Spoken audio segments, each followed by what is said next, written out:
இந்த கணவன் மனைவி கிடையிலே அந்த விவாகரத்து பெறும் பொழுது பஸ்கண்ட அடிப்படையிலே அந்த அந்த விடயம் அந்த திருமணத்தை பிரித்து வைக்கப்படுகின்றது. அதாவது பஸ்கண்டு சொல்லுவது நடைபெற்ற திருமணத்தை செல்லுபடியற்றதாக ஆக்குவது, கேன்சல் பண்ணுவது. இவ்வாறு பசகு செய்வதன் மூலமாக அந்த திருமணத்தை சமூகத்திலே நிலைமை மோசமாகிவிட்டது. சின்ன சின்ன விடயங்களுக்கெல்லாம் தலாக்கு என்று சொல்லி முடிவுக்கு வர பார்க்கின்றார்கள். அவர்கள் யோசிக்கவில்லை, இவ்வாறு தலாக் சொல்லி பிரிந்ததன் பின்னால் அவருடைய நிலைமை என்னவாகும் என்று சொல்லி அவர்கள் யோசிக்கவில்லை. ஒரு திருமணம் முடித்து வாழ்கின்றார்கள். இந்த சின்ன சின்ன பிரச்சனைக்காக, அதாவது இந்த இணைய வழி ஊடாக இந்த திருமண ஒப்பந்தங்களை நடத்துவது சம்பந்தமானது ஒரு புதிய நவீன காலத்திலே ஏற்பட்ட ஒரு விடயம். இது முன்னைய காலங்களில் இல்லாமல் புதிய நவீன காலத்தில் ஏற்பட்ட ஒரு விடயம். இந்த புதிய இந்த விடயத்துக்கு தீர்வு காணும் முகமாக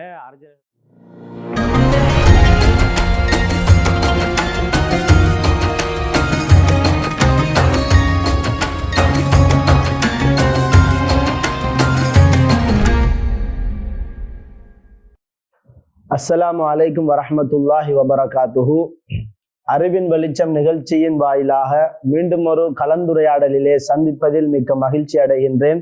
அன்பு நேயர்களே, இன்றைய நாள் இந்த கலந்துரையாடல் மிக முக்கியமான ஒரு தலையங்கத்தின் கீழ் நாங்கள் கலந்துரையாட போகின்றோம். இந்த கலந்துரையாடலிலே எங்களோடு கலந்து கொள்கின்றார்கள் கண்ணியத்திற்குரிய உஸ்தாத் எம் அஸ்மி கான் முஅய்யிதி ஹஸ்ரத் அவர்கள், அல் ஜாமியத்துல் ஃபாசியத்துல் ஷாதுலியா அரபிக் கல்லூரியினுடைய அதிபர் பெருந்தகை அவர்கள். மட்டுமன்றி அவர்கள் பன்னூல் ஆசிரியராகவும் இருக்கின்றார்கள். அந்த அடிப்படையிலே அவர்களுடைய பிரபல்யமான நூல்கள் இருக்கின்றது. இறை அருளை பெறுவோம், அதே போன்று நிறைய நூல்கள் அவர்கள் எழுதியிருக்கின்றார்கள். இப்படியான ஒரு பெருந்தகை எங்களுடைய இந்த அல் கௌசியா மீடியாவுக்கு நாங்கள் அவர்களை அழைத்திருப்பது மிக சந்தோஷமான ஒரு மகிழ்ச்சியான விடயமாக இருக்கின்றது. இன்றைய தலைப்பை நான் உங்களுக்கு சுட்டிக்காட்ட விரும்புகின்றேன். அதாவது இஸ்லாமிய பார்வையிலே திருமண சட்டம், அத்தோடு தலாக் விடுகின்ற அதனுடைய சட்டங்களை நாங்கள் இன்ஷா அல்லாஹ் கலந்துரையாட போகின்றோம். எங்களுடைய கண்ணியத்திற்குரிய ஹஸ்ரத் அவர்களிடத்திலே நாங்கள் பல எங்களுடைய நேயர்களுடைய சந்தேகங்களை தெளிவுபடுத்தும் முகமாக பல கேள்விகளை வைத்திருக்கின்றோம். அஸ்ஸலாமு அலைக்கும் வரஹ்மத்துல்லாஹி வபரகாத்துஹு. வலைக்கும் அஸ்ஸலாம் வரஹ்மத்துல்லாஹி வபரகாத்துஹு. அவர்களே, நாம் திருமணம், இஸ்லாமிய சட்ட ரீதியான திருமணம் மற்றும் தலாக் என்கின்ற இந்த தலைப்பிலே நாங்கள் எடுத்துக்கொண்டால், அல்லாஹு ரப்புல் ஆலமீனும் கண்மணி நாயகம் ஸல்லல்லாஹு அலைஹி வஸல்லம் அன்னவர்களும் பல கோணத்திலே இந்த திருமணத்தை வலியுறுத்தி இருக்கின்றார்கள் இல்லையா?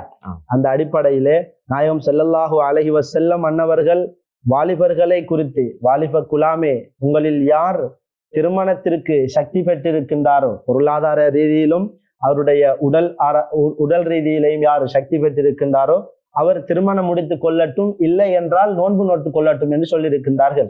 அந்த அடிப்படையிலே திருமணத்தை பற்றி இஸ்லாத்தின் பார்வையிலே நாங்கள் பல கோணத்திலே பார்க்கலாம். ஒரு மார்க்கத்தினுடைய அரைவாசி என்று கூட சொல்லப்பட்டிருக்கின்ற இந்த திருமணம் இன்றைய சமூகத்திலே பிள்ளைகள், நம்முடைய வளர்ந்து வரக்கூடிய இந்த சமூகத்தினுடைய திருமணங்கள் சில நாட்களில் அதிகமாக பிரிந்துவிடக்கூடியதை பார்க்கின்றோம். அந்த அடிப்படையிலே நாங்கள் திருமணத்தை எங்களுடைய சமூகத்துக்கு மத்தியிலே மணந்து கொண்டால், மணமக்களாக இருப்பவர்களும் தான், வாழ்ந்து கொண்டிருப்பவர்களும் தான், அவர்கள் எவ்வாறு வாழ வேண்டும் என்கின்ற பல கோணத்திலே சட்டங்களை நமக்கு வகுத்து தந்திருக்கின்றது.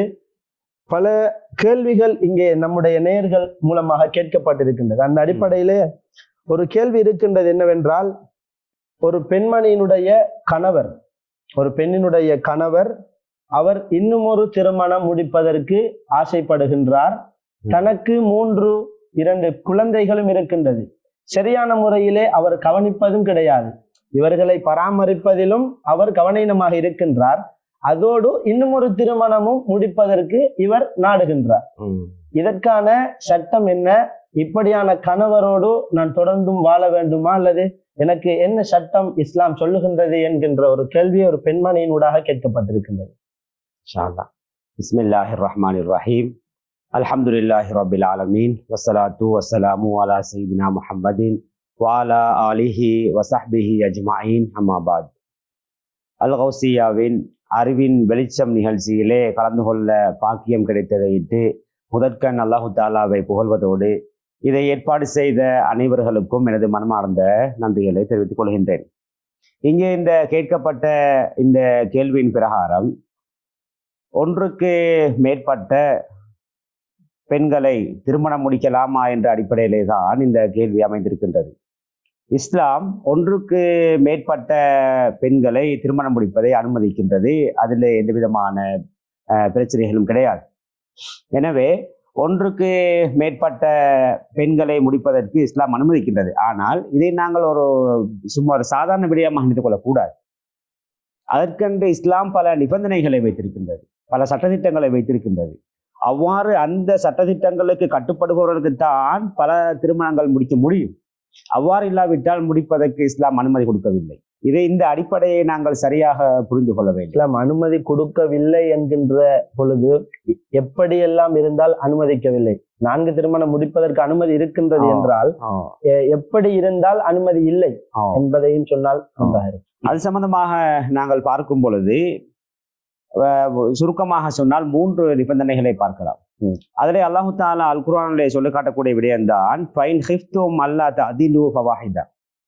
பல திருமணங்கள் முடிக்க முடியும் என்று அல்லாஹு தாலா சொல்லிவிட்டு இவர்களுக்கு மத்தியிலே உங்களுக்கு நீதமாக செயல்பட முடியாவிட்டால் நீங்கள் ஒன்றை முடித்துக் கொள்ளுங்கள், ஒன்றுக்கு மேல முடிக்க வானம் என்பதாக அல்லாஹு தாலா அல் குர்ஆனிலே சொல்லி காட்டுகிறார். எனவே இந்த வசனத்தை வைத்து தஃப்சீருடைய உலமாக்கள் சொல்கின்றார்கள், முதலாவது விடயம் என்னவென்றால் அவரிடம் பொருளாதார ரீதியான ஆற்றல் இருக்க வேண்டும். அதாவது ஒரு மனைவியையோ 2 மனைவியோ திருமணம் முடித்தால் அவர்களுடைய வாழ்க்கை செலவு அனைத்தையும் கொடுப்பதற்குரிய பொருளாதார ரீதியான ஆற்றல் அவரிடம் இருக்க வேண்டும்.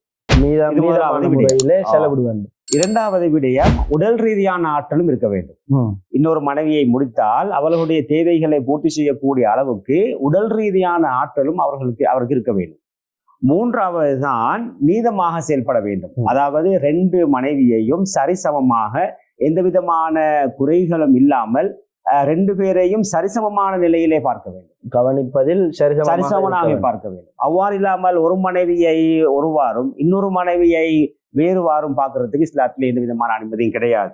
இது சம்பந்தமாக நபிகள் நாயகம் ஸல்லல்லாஹு அலைஹி வஸல்லம் சொன்னார்கள், யாருக்காவது 2 மனைவிமார்கள் இருந்து அதிலே ஒருவர் மீது மட்டும் அவர் கவனம் செலுத்துவராக இருந்தால் நாளை மறுமையிலே அவர் வரும்போது அவருடைய உடலிலே ஒரு பக்கம் சாய்ந்ததாக ஒரு பக்கம் குறைவுள்ளதாகத்தான் அவர் எழுப்பப்படுவார் என்பதாக நபிகள் நாயகம் ஸல்லல்லாஹு அலைஹி வஸல்லம் சொல்லியிருக்கிறார்கள். இந்த ஹதீஸ் அபூ தாவூதிலே பதிவு செய்யப்பட்டிருக்கிறது. அது மட்டுமல்ல, இவ்வாறு ஒன்றுக்கும் மேற்பட்ட திருமணங்கள் முடித்து அந்த குடும்பத்தை சரியான முறையிலே பார்க்காவிட்டால் அது ஒரு பாவம் என்பதாக சொல்லியிருக்கிறார்கள். 2 மனைவி இருந்தால் 2 மனைவியையும் சரியாக பார்க்க வேண்டும். அப்படி பார்க்காவிட்டால் அதே ஒரு குற்றம் என்பதாக நபிகள் நாயகம் ஸல்லல்லாஹு அலைஹி வஸல்லம் சொல்லியிருக்கிறார்கள். எனவே அந்த அடிப்படையில இந்த கேள்வியிலே கேட்கப்பட்டவாறு இந்த கணவர் அவர் 2வது திருமணம் முடிக்க முற்படுவாரையானால் அவருக்கு அதற்குரிய ஆற்றல் இருக்க வேண்டும். அந்த கேள்வியிலே சொல்லப்பட்டிருக்கின்றது, அவர் அந்த முதல் மனைவியையே சரியாக பொறுப்பாக பார்ப்பதில்லை என்பதாக சொல்லப்பட்டிருக்கிறது. அவ்வாறு பொறுப்பாக பார்க்காவிட்டால் ஒருவருக்கு எப்படி 2வது முடிக்க முடியும்? அவர் சரிசமமாக 2ஐயும் முடிப்பதற்குரிய வசதி இருந்தால்தான் அவருக்கு முடிக்க முடியும். 3 குழந்தைகளும் இருக்கின்றது. எனவே அந்த அடிப்படையிலே இஸ்லாம் பல திருமணத்தை அனுமதித்தாலும் அதை ஒரு விளையாட்டாக சொல்லவில்லை. இவர் அவ்வாறு ஒன்றுக்கு மேற்பட்ட மனைவிகளை திருமணம் முடித்து அதை சரியாக அவரை கண்காணிக்காவிட்டால் அவர் ஒரு பாவியாக ஆகிவிடுவார். அவர் இந்த உலகத்திலேயும் அவருடைய வாழ்க்கை சீரழிந்து விடும். ஒரு மனைவியுடன் நல்லா இருக்கும் பொழுது அடுத்த மனைவியின் மூலமாக பிரச்சனை வரலாம். இவ்வாறு பிரச்சனைகள் வந்து அவர் பிரச்சனையில தான் சிக்கிக்கொண்டிருப்பாரே தவிர அவருடைய வாழ்க்கை ஒரு நாளும் சந்தோஷமாக இருக்கார். எனவே அந்த அடிப்படையிலே இந்த விஷயத்திலே அவர் 2 முடிப்பதாக இருந்தால் 2க்கும் அதை கவனிக்கக்கூடிய ஆற்றல் சரியாக இருக்க வேண்டும். அப்படி இருந்தால்தான் அவருக்கு முடிக்கலாம். அதே போன்று இங்கே அந்த பெண்மணி கேட்டிருக்கின்றார்கள், விவாகரத்து செய்ய முடியுமான்னு சொல்லி. இதுவெல்லாம் ஒரு விவாகரத்துக்கு போகக்கூடிய ஒரு காரணம் அல்ல. இதை நாங்கள் அந்த கணவருக்கு இந்த விடயத்தை சொல்ல வேண்டும். அவருக்கு சிலர் நினைத்துக் கொண்டிருப்பார்கள் 2வது கல்யாணம் தானே 3வது கல்யாணம் தானே என்று சாதாரணமாக அதை செய்ய முடியும் என்று. ஆனால் அவர்களுக்கு நாங்கள் ஏற்கனவே சொன்ன இந்த குர்ஆன் ஹதீஸ்களை சொல்லி அவர்களுக்கு அதனுடைய சட்டத்திட்டத்தை தெளிவுபடுத்த வேண்டும். அவ்வாறு அவர்களுக்கு தெளிவுபடுத்துவதன் மூலமாக இன்ஷா அல்லாஹ் அந்த 2 கணவன் மனைவியும் சந்தோஷமாக வாழ்வதற்குரிய வாய்ப்புகளை அல்லாஹ் தஆலா ஏற்படுத்தி கொடுப்பான். எனவே அவசரப்பட்டு விவாகரத்துக்கு செல்லாமல் இந்த சட்டத்திட்டங்களை அவர்களுக்கு புரிய வைத்து நாங்கள் செயல்பட வேண்டும்.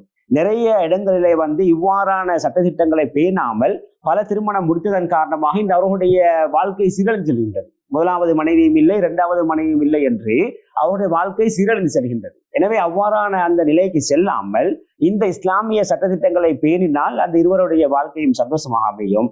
இல்லாவிட்டால் அந்த வாழ்க்கை பிரச்சனைக்குரியதாகத்தான் இருக்கும் என்பதை ஞாபகப்படுத்த விரும்புகின்றோம். நிச்சயமாக கணவன் மனைவிக்கு மத்தியிலே புரிந்துணர்வு என்பது மிக முக்கியமான ஒரு அம்சமாக இருக்கின்றது என்பதை ஹஜ்ரத் அவர்கள் இங்கே தொட்டு சென்றீர்கள். ஏனென்று சொன்னால் திருமணம் என்கின்ற இந்த காரியம் இரண்டு மனம் இணைவது என்பதுதான் சொல்வார்கள் இல்லையா? திருமணம் அதிலே கேட்கப்படக்கூடிய சில முக்கியமான துஆக்கள் குறித்து நாங்கள் பார்க்கின்ற பொழுதும் அல்லாஹும்ம அல்லிஃப் பைன குலூபிஹிமா, அந்த ஒரு உல்ஃபத் இரண்டு மனங்களுக்கு மத்தியிலே மேற்பட வேண்டும். எனவே எவ்வாறு இருந்தாலும் கணவன் மனைவிகளாக ஆகிவிட்ட பின்பு நாங்கள் புரிந்துணர்வு என்பதை மிக முக்கியமாக ஒரு காலத்திலே குடும்பங்களோடு எல்லோரும் சேர்ந்து வாழுகின்ற பொழுது மூத்தவர்களை பார்த்து அவர்கள் பழகி கொள்ளுகின்ற ஒரு காலகட்டம் இருந்தது. இந்த காலத்தை எடுத்துக்கொண்டால் திருமணம் முடித்து தனிமையிலே கணவன் மனைவி என்று அவர்கள் ஒரு தனிமையான வீட்டிலே வாழுகின்ற சமயத்திலே பல சிக்கல், கருத்து முரண்பாடுகள், அதே போன்று நடத்தை முரண்பாடுகள், பல விடயங்களுக்கு மத்தியிலே கணவன் மனைவி பிரிகின்ற எடுத்த எல்லா பிரச்சனைகளுக்கும் தலாக் விடுவதும் கணவன் வேண்டாம் என்று சொல்லுவதும் மனைவி வேண்டாம் என்று சொல்லுவதுமாக எங்களுடைய மார்க்கத்திலே நிறைய வாழ்க்கைகள் பிரிந்து கொண்டிருப்பதை பார்க்கின்றோம். வேண்டாம், புரிந்துணர்வாக ஒருவருக்கொருவர் விட்டு கொடுத்து புரிந்துணர்வாக நடந்து கொள்வது மிக முக்கியமாக இருக்கின்றது. அதே போன்று கணவன்மார்கள் இரண்டாவது திருமணம் முடிக்க நாடக்கூடியவர்கள் ஹஜ்ரத் அவர்கள் சொல்லி விளங்கப்படுத்திய இந்த விடயத்தை மிக முக்கியமாக கருத்தில் கொள்ள வேண்டும் என்று நான் இரண்டாவது ஒரு சந்தேகத்தை இந்த இடத்திலே தெளிவுபடுத்த நாடுகின்றேன். இன்னும் ஒரு கேள்வி, கணவருக்கு நான் முதல் மனைவி என விருப்பம் இல்லாமல் அவருக்கு இரண்டாவது திருமணம் செய்ய முடியுமா? தயவு செய்து விளக்கம் தாருங்கள். இஸ்லாத்தில் 4 மனைவிகளுக்கு அனுமதி இருப்பதால் இதை வைத்து சந்தர்ப்பவாதம் செய்கிறார். நான் முதலாவது மனைவி என்பது விருப்பம் இல்லாமல் இரண்டாவது திருமணம் முடிப்பதற்கு இவர் என்னிடத்திலே அடிக்கடி, அதாவது மிரட்டல், இஸ்லாத்தில் 4 திருமணம் முடிப்பதற்கு அனுமதி இருக்கிறது, நான் முடிப்பேன் பார், அல்லது கவனமாக இருந்து கொள், 4 திருமணம் முடிப்பதற்கு இஸ்லாத்தில் அனுமதி இருக்கிறது, இன்னும் ஒன்று முடித்து காட்டுவேன், அவ்வாறெல்லாம் சொல்லி சந்தர்ப்பவாதம் புரிகிறார். இவ்வாறான நிலையிலே இந்த கணவரை நான் விட்டு பிரியலாமா அல்லது இவர் சொல்லுகின்றதை போன்று நான் விட்டு கொடுக்கலாமா என்கின்ற ஒரு கேள்வி இங்கே வந்திருக்கின்றது. இந்த கேள்வியிலே கேட்கப்பட்டது போன்று ஒரு கணவர் இரண்டாவது திருமணம் முடிப்பதற்காக முதல் மனைவியிடம் அனுமதி கேட்க வேண்டும் என்று இஸ்லாத்திலே சட்டம் கிடையாது. அதாவது முதல் மனைவியுடைய அனுமதி இல்லாமலே இரண்டாவது மனைவியை முடிப்பதற்கு இஸ்லாத்திலே அனுமதி இருக்கின்றது. அது நாங்கள் ஏற்கனவே சொன்னது போல அந்த கணவருக்கு அதுக்குரிய தகைமைகள் இருந்தால் என்றாலும் எமது நாட்டை பொறுத்தவரையிலே எமது நாட்டு சட்டம் இருக்கின்றது. எமது நாட்டு சட்டத்தை பொறுத்தவரையிலேயே இரண்டாவது திருமணம் முடிப்பதாக இருந்தால் முதல் மனைவியுடைய அனுமதி கட்டாயம். எனவே அந்த அடிப்படையில நாங்கள் நாட்டு சட்டத்தை மதிக்கத்தான் வேணும். நாட்டு சட்டத்தை நாங்கள் மதித்து முதல் மனைவியுடைய அனுமதியை எடுத்துத்தான் இரண்டாவது மனைவி அவருக்கு முடிக்க முடியும். அவ்வாறு அவர் முதல் மனைவியுடைய அனுமதியை எடுக்காமல் முடித்தால் அதற்காக இந்த பெண்ணுக்கு உரிமை இருக்கின்றது. அதை போலீசிலே முறைப்பாடு செய்யவோ அல்லது நீதிமன்றத்திலே வழக்கு தாக்கல் செய்யவோ இந்த முதலாவது பெண்ணுக்கு உரிமை இருக்கின்றது. அந்த அடிப்படையிலே அந்த பெண்ணுக்கு செய்து கொள்ள முடியும். என்றாலும் இதை நாங்கள் ஒரு பிரச்சனையாக இதை ஆக்கி கொள்ளாமல் நாங்கள் ஒரு சுமூகமான முறையிலே அந்த கணவன் மனைவிகள் இதை பேசி செய்து கொள்வதுதான் சரி. முடியுமான அளவு இந்த காலத்துகளை பொறுத்தவரையிலே இரண்டாவது திருமணம் என்பது நாங்கள் ஏற்கனவே சொன்னதுபடி அது நிபந்தனைகள் இருந்தால்தான் முடியும். முதலாவது மனைவியையே சரியாக கண்காணிக்க முடியாமல் இரண்டாவது மனைவியை முடிக்க முடியாது. எனவே அந்த நிபந்தனைகளை பேணி மார்க்க சட்டத்தையும் நாட்டு சட்டத்தையும் கவனித்து நடப்பதுதான் சரியானது. எனவே இதெல்லாம் விவாகரத்துக்கு செல்லக்கூடிய விடயம் அல்ல. உங்களுடைய பிரச்சனைகளை உங்களுக்கு தீர்த்து கொள்வதற்கு வழி இருக்கின்றது. எனவே அந்த முறையிலே அந்த பிரச்சனையை தீர்த்து கொள்ள வேண்டுமே தவிர இது விவாகரத்துக்கு செல்வதற்கு எந்த விதமான அனுமதியும் கிடையாது. முதல் மனைவியில் விருப்பம் இல்லாமல் இரண்டாவது மனைவியை ஒரு கணவன் தேடுகின்றான் என்றால் அந்த மனைவிக்கு தான் தெரியும் இதற்கான காரணம் என்னவென்று. யாருக்குமே தெரியாது என்று சொன்னாலும் அந்த மனைவி தேட வேண்டிய ஒரு கட்டாய இடத்திற்கு அந்த மனைவி இருக்கின்றார். ஏனென்றால் தன்னின் மீது ஒரு திருப்தி இன்மை காரணத்தினால் தான் இன்னும் ஒரு மனைவியை ஒரு ஆண் தேடுகின்றான் என்று சொன்னால் அதற்கான காரணத்தை தேடி அந்த குறையை நிவர்த்தி செய்யலாமே. இது மிக முக்கியமான ஒரு விடயம். கணவன் மனைவி புரிந்துணர்வாக நடந்து கொள்ள வேண்டும் என்பதில் இது முக்கியமானது. என் மீது கணவன் ஏன் கோபப்படுகின்றான் என்றோ, அல்லது ஒரு கணவன் என் மீது ஏன் மனைவி அதிகமாக கோபப்படுகின்றாள் என்றோ, நிச்சயமாக அதை கவனித்து எதற்கு கோபப்படுகிறார்களோ அந்த காரியத்தை இல்லாமல் ஆக்கினால் வாழ்க்கை செவ்வையாக அழகான முறையிலே மாறும். எனவே அந்த அடிப்படையிலே அனைத்து விடயங்களுக்கும் நான் 2வது திருமணம் முடிக்க போறேன், இன்னும் ஒரு பெண்ணை முடிக்க போகின்றேன் என்கின்ற வார்த்தைகளை ஆண்கள் தவிர்த்து கொள்ள வேண்டும். பெண்கள் அனைத்துக்குமே இந்த கணவனோட எனக்கு வாழ முடியாது, இவரை நான் விவாகரத்து செய்யலாமா, இவரை நான் விட்டு பிரியலாமா என்கின்ற அந்த முடிவுக்கு வருவதை தவிர்த்து பிரிகின்ற அந்த எண்ணத்தை தவிர்த்து கொள்ளுங்கள் தயவு செய்து என்பதை இந்த இடத்திலே நாங்கள் தெரிவித்துக் கொள்கின்றோம். அதே போன்ற இன்னும் ஒரு சந்தேகம் ஒன்று என்னவென்றால், ஹசரத் அவர்களே, 15 ஆண்டுகள் திருமணம் முடித்து கணவன் மனைவி 15 ஆண்டுகளாக இவர்கள் குழந்தை இல்லாமல் வாழுகின்றார்கள். குழந்தை இல்லாமல் வாழுகின்ற இந்த கணவன் மனைவிக்கு மத்தியிலே மனைவிக்கு மாத்திரம் ஒரு ஆசை, ஒரு குழந்தையை நாங்கள் தத்தெடுத்து வளர்ப்போமா என்று. தத்தெடுத்து வளர்த்தால் கணவனுக்கு விருப்பம் இல்லை. கணவன் சொல்லுகின்றார், நீ ஒரு குழந்தையை தத்தெடுத்து வளர்க்கின்ற பட்சத்திலே என்னை விட்டு, என்னை தலாக் சொல்லி என்னை வேண்டாம் என்று நீயே விட்டு நான் போகின்றேன், நீ குழந்தையை எடுத்து நீ வளர்த்துக்கொள் என்று சொல்லுகின்றார். இவ்வாறான பட்சத்தில் அவர் சொல்வதை போன்றே நான் செய்யலாமா, அல்லது வேறு இஸ்லாத்தில் ஏதாவது சட்டங்கள் இதுக்கான அனுமதிகள் ஏதாவது இருக்கிறதா, இஸ்லாத்தின் கருத்து என்ன என்று விளங்கப்படுத்துமாறு அந்த இஸ்லாம் குழந்தைகளை தத்தெடுப்பதை அனுமதிக்கின்றது. அதிலே இஸ்லாத்திலே தடை கிடையாது. எனவே அந்த அடிப்படையிலே இஸ்லாம் குழந்தைகளை தத்தெடுப்பதற்கு அனுமதி வழங்கியிருக்கின்றது. என்றாலும் அதிலே ஒரு பிரச்சனை வருகின்றது. அந்த பிள்ளைகள் பெரியாளாக ஆகும் பொழுது மகரத்துடைய பிரச்சனை வருகின்றது. ஒரு ஆண் குழந்தையை தத்தெடுத்து வளர்த்தால் அந்த பெண்ணுக்கு மகரம் பிரச்சனை வருகின்றது. பெண் பிள்ளையை தத்தெடுத்து வளர்த்தால் அந்த ஆணுக்கு கணவருக்கு பிரச்சனை வருகின்றது. இதற்காக ஒரு வழிமுறையை சொல்லித் தருகின்றார்கள். அந்த கணவருடைய குடும்பத்திலேயோ அல்லது மனைவியுடைய குடும்பத்திலே உள்ள ஒருவரின் மூலமாக பால் ஊட்டுவதன் மூலமாக, மனைவியுடைய சகோதர சகோதரிமாரோ அல்லது கணவருடைய சகோதரி சகோதரிமாரோ இவ்வாறு பால் ஊட்டுவதன் மூலமாக அந்த குழந்தையை மகரமாக்கி கொள்ள முடியும். அவ மகரமாக்கி கொள்வதன் மூலமாக அந்த பிரச்சனை தீர்ந்து விடுகின்றது. அடுத்ததாக இந்த கணவன் மனைவிக்கு இடையிலே குழந்தை இல்லாததுக்கான காரணம் அது அல்லாஹு தாலாவுடைய ஏற்பாடு. குழந்தை இல்லாமல் போவதற்குரிய காரணம் அல்லாஹு தாலாவுடைய ஏற்பாடு. இதிலே சில விடயங்களை நவீன மருத்துவத்தின் மூலமாக அதை சரி செய்வதற்கான வழிவகைகள் இருக்கின்றது. அது நவீன மருத்துவம் என்று சொல்லும் பொழுது அதிலேயும் இஸ்லாமிய வரையறைகளுக்கு உட்பட்ட மருத்துவம் இருக்கின்றது, இஸ்லாமிய வரையறைகளுக்கு அப்பாற்பட்ட மருத்துவம் இருக்கின்றது. அதிலே இஸ்லாமிய வரையறைகளுக்கு உட்பட்ட மருத்துவமாக இருந்தால் அந்த அடிப்படையிலே குழந்தைகளை பெற்றுக்கொள்வதற்கு உருவாக்கி கொள்வதற்கான அனுமதி இருக்கின்றது. அப்படி ஏதாவது முயற்சிகள் செய்ய வேண்டும். இந்த 15 வருடங்கள் குழந்தைகள் இல்லாமல் இருப்பதன் காரணமாக அவர்களுக்கு இந்த வழிமுறைகளை பின்பற்றி ஒரு குழந்தையை பெற்றுக்கொள்வதற்கான வழிகள் இருக்கின்றது. அதுவும் இல்லாத சந்தர்ப்பத்திலே தான் இவ்வாறு தத்தெடுப்பதற்காக அவர்கள் முயற்சிக்கின்றார்கள். இதிலே அந்த கணவருக்கு இதை புரிய வேண்டும். பெண்களுக்கு ஒரு குழந்தை இல்லாமல் வாழுவது மிகவும் அவர்களுக்கு சிரமம். அவர்களும் சமூகத்திலே 4 பேருக்கு மத்தியிலே செல்லும் பொழுது இன்னும் இந்த பெண் குழந்தை இல்லாமல் இருக்கிறாள் என்று சொல்லக்கூடிய அந்த குத்துவார்த்தை ஒரு தாங்கிக் கொள்ள முடியாத ஒரு குத்துவார்த்தை. சமூகத்திலே அந்த பெண்ணுக்கு ஒரு திருமண வைபத்துக்கோ ஒரு ஃபங்க்ஷனுக்கோ ஒரு ஸ்கூலுக்கோ எதுக்குமே செல்ல முடியாத ஒரு அவர் நிலை ஏற்படுகின்றது. எனவே அதை ஈடு செய்யும் முகமாகவும் அவர்களுக்கு ஒரு துணையாகவும் தான் அந்த பெண் ஒரு குழந்தையை தத்தெடுப்பதற்கு முயற்சிக்கின்றார். இதிலே எந்த விதமான கௌரவ குறைச்சலான செயல்களும் கிடையாது. ஒரு இன்றைய காலங்களை பொறுத்தவரையிலே நிறைய குழந்தைகள் அனாதரவாக இருக்கின்றன. அல்லாஹு தாலா ஒவ்வொருக்கு கொடுத்திருக்கின்றான். ஆனால் அவர்கள் அந்த குழந்தைகளை பார்க்காமல் கவனிக்காமல் ரோட்டுகளிலையும் பஸ்ஸுகளிலையும் அனாதை இல்லங்களிலையும் அந்த குழந்தைகளை கைவிட்டு செல்கின்றார்கள். இவ்வாறான அந்த குழந்தைகளை எடுத்து வளர்ப்பது என்பது ஒரு மிகப்பெரிய ஒரு காரியம். அது அந்த பிள்ளைகளுக்கு சிறந்த ஒரு வாழ்க்கையை கொடுப்பது மிகப்பெரிய ஒரு பாக்கியம். எனவே அந்த குழந்தைகளை தத்தெடுத்து எழுப்பதற்கு அனுமதி இருக்கின்றது. எனவே இந்த கணவருக்கு இது சம்பந்தமான விடயத்தை நாங்கள் தெளிவுபடுத்த வேண்டும். ஏன் அவர் அதுக்கு விரும்புகிறார் இல்லை என்பதை நாங்கள் சிந்திக்க வேண்டும். அதில் வெட்கப்படுவதற்கான எதுவும் இல்லை. நாங்கள் நம்பி இருக்கின்றோம். அல்லாஹ் நாடினதுதான் நடக்கும். அல்லாஹு தாலா எமக்கு குழந்தை பாக்கியத்தை தர நாடினால் தருவான். அல்லாஹ் எமக்கு இல்லை என்று எழுதியிருந்தால் அது இல்லைதான். இதற்காகவே நாங்கள் வெட்கப்பட வேண்டிய அவசியம் இல்லை. ஒரு குழந்தையை எடுத்து தத்தெடுத்து வளர்ப்பதன் காரணமாக நாங்கள் சமூகத்திலே வெட்கப்பட வேண்டிய அவசியம் கிடையாது. எனவே இந்த கணவருக்கு இது சம்பந்தமாக தெளிவுபடுத்துங்கள். அடுத்ததாக, நீங்கள் கணவன் மனைவியாக வாழக்கூடிய நீங்கள் உங்களுடைய பேர் சொல்வதற்கு உங்களுடைய சொந்த பிள்ளையோ அல்லது தத்தெடுத்த அந்த பிள்ளையோ உங்களுக்கு இருப்பது அவசியம். அப்போ அந்த குழந்தைகள் இருந்தால் தான் அந்த குடும்பம் சந்தோஷமாக இருக்கும். நாளை நீங்கள் பெரியவர்களாக வயதானவர்களாக ஆனதன் பின்னால் உங்களை பார்ப்பதற்கு, கண்காணிப்பதற்கு குழந்தைகள் இருக்க வேண்டும்.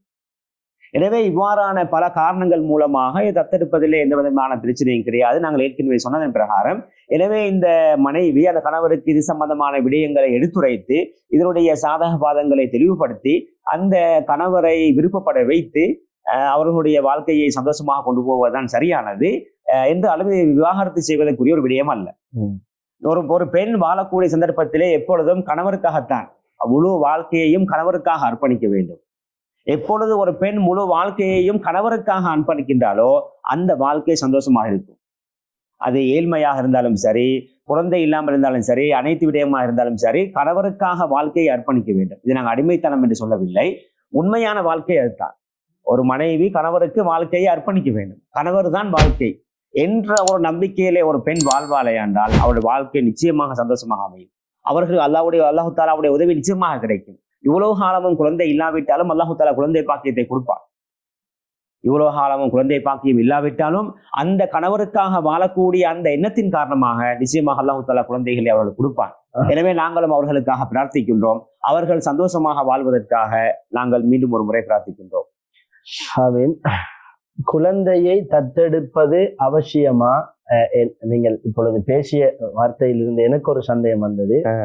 ஒரு குடும்பத்திற்கு குழந்தை அவசியம் என்று நீங்கள் உரைத்ததிலிருந்து ஒரு சந்தேகம். அல்லாஹு தஆலா நாடவில்லை. வல் கதிரி கைரிஹி வ ஷர்ரிஹி மினல்லாஹி தஆலா. சந்தோஷமும் துக்கமும் அல்லாஹ்வின் புறத்தில் இருந்து கிடைக்கக்கூடிய ஒரு விடயம். குழந்தை கிடைப்பதும் குழந்தை கிடைக்காமல் இருப்பதும் அல்லாஹ்வுடைய நாட்டம் என்று சொல்லி வாழக்கூடிய கணவன் மனைவி அல்லது கணவன் மாத்திரம் அல்லது மனைவி மாத்திரம் இருக்கின்றார்கள். இவர்களுக்கு நாங்கள் நீங்கள் குழந்தை ஒன்று உங்களுடைய குடும்பத்திற்கு அவசியம் என்று நாங்கள் சொல்லுகின்ற பொழுது யாருக்கு ஒருவருக்கு சாதகமாக நாங்கள் பதில் சொல்லுவதை போன்று அமைந்துவிடக் கூடாது என்பதற்காக நான் கேட்கின்றேன். குழந்தையை தத்தெடுக்காமலோ அல்லாஹுடைய தக்வா, அதாவது அல்லாஹ் மீது தவக்குல் வைத்து இவர்கள் எத்தனை வருடம் சென்றாலும் குழந்தை பாக்கியம் எங்களுக்கு இறைவன் தருவான் என்கின்ற நம்பிக்கையோடு வாழ்வது குறித்தும் ஹஸ்ரத் அவர்கள் கூறினால் எனக்கு மிக திருப்தியாக இருக்கும்.